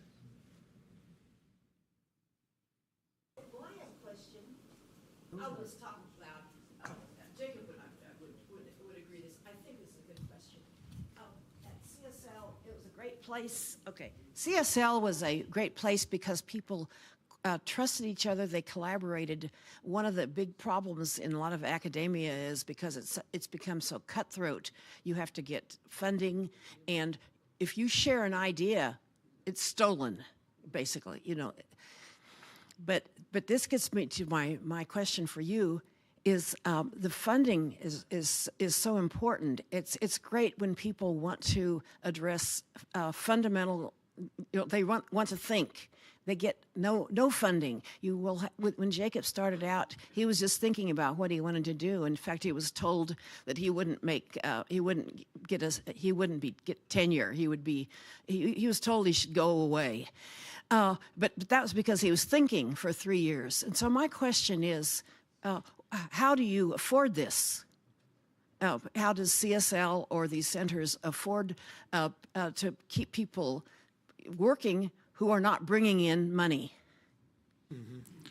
I'll just answer that question in a simple way. And it was what I said in the beginning in my remarks. What I saw at CSL first, maybe for the first 5 or 6 years I was here, and then later what I was able to do by helping others is we have to include each other, right? Remember what I said, that within a month or two after I came here, Ravi Iyer was inviting me to his DARPA meeting, even though I wasn't on his grant, and he was providing me resources and understanding. Ken Fox opened his magic file cabinet to me too, Wen-mei, just like you, and taught me how to write. I remember when he and I wrote a DARPA proposal together in a 24-hour period one night. And so we absolutely need time to think, like you said. And so we take turns and we help each other. We alternate those times to think. We alternate these times.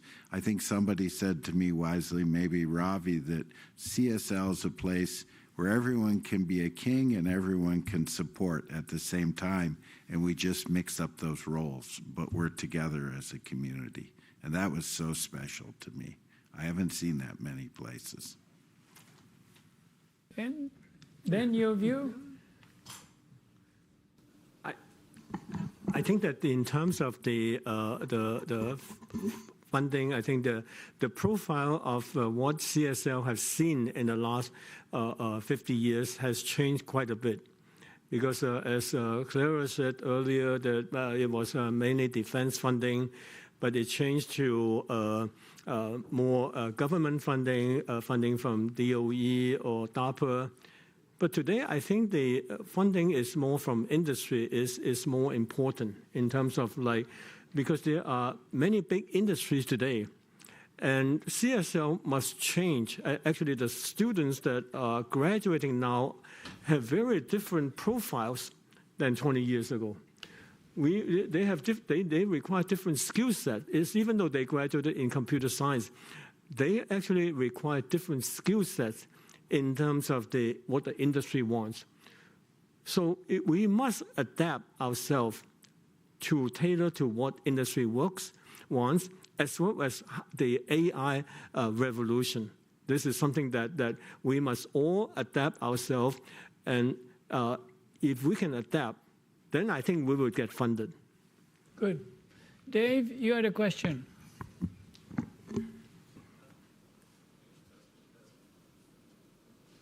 Okay, good. Yeah, the fact that a rack would require a megawatt is really impressive, and it's also completely nuts, right? And we all know that.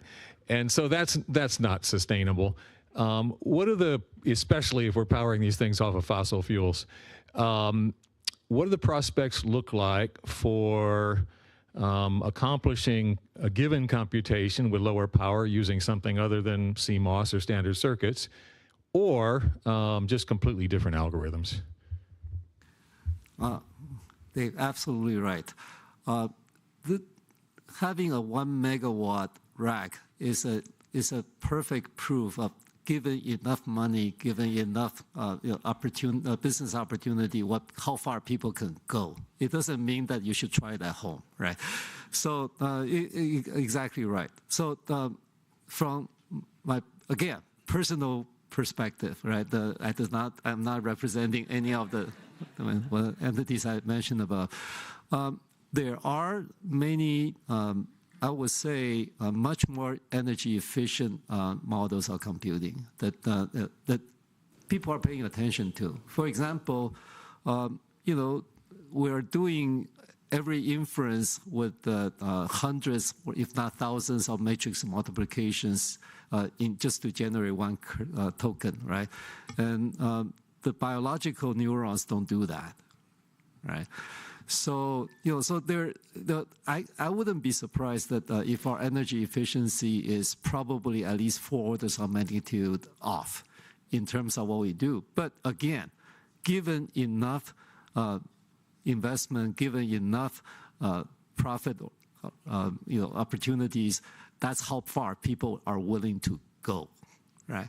So, but it doesn't mean that 10 years from now, someone will not come along with let's say, a quantum-based approach or a biological-based approach. There are many, many challenges still in those approaches, and then we can talk about the details. The length of the length of survivability and so on in all these environments. But I really think that that's one place where we're going to make a huge amount of progress in the next decade. So. Thank you. Thank you. On that note, I want to thank the panel. Great job. And let me ask... Thank you so much for the panel, and very, very fascinating. Thank you. I wanted just to remind you the lunch is outside, but at 12:15 we have a special guest outside under the tent. Our Vice Chancellor for Research, Susan Martinez, is coming to welcome you. So please grab your lunch and then go to the tent where Susan then will welcome us. Also, I was reminded that we have an opportunity to videotape your remarks in a private setting on NCSA 4000 room, has a video recording room where you can come in and say a couple of remarks, what you would like to say about CSL, your time in CSL. We would very much appreciate these kind of remarks to put actually together the bouquet of these remarks for the next generation to remember. Thank you so much, and have a great lunch. Thank you. Thanks.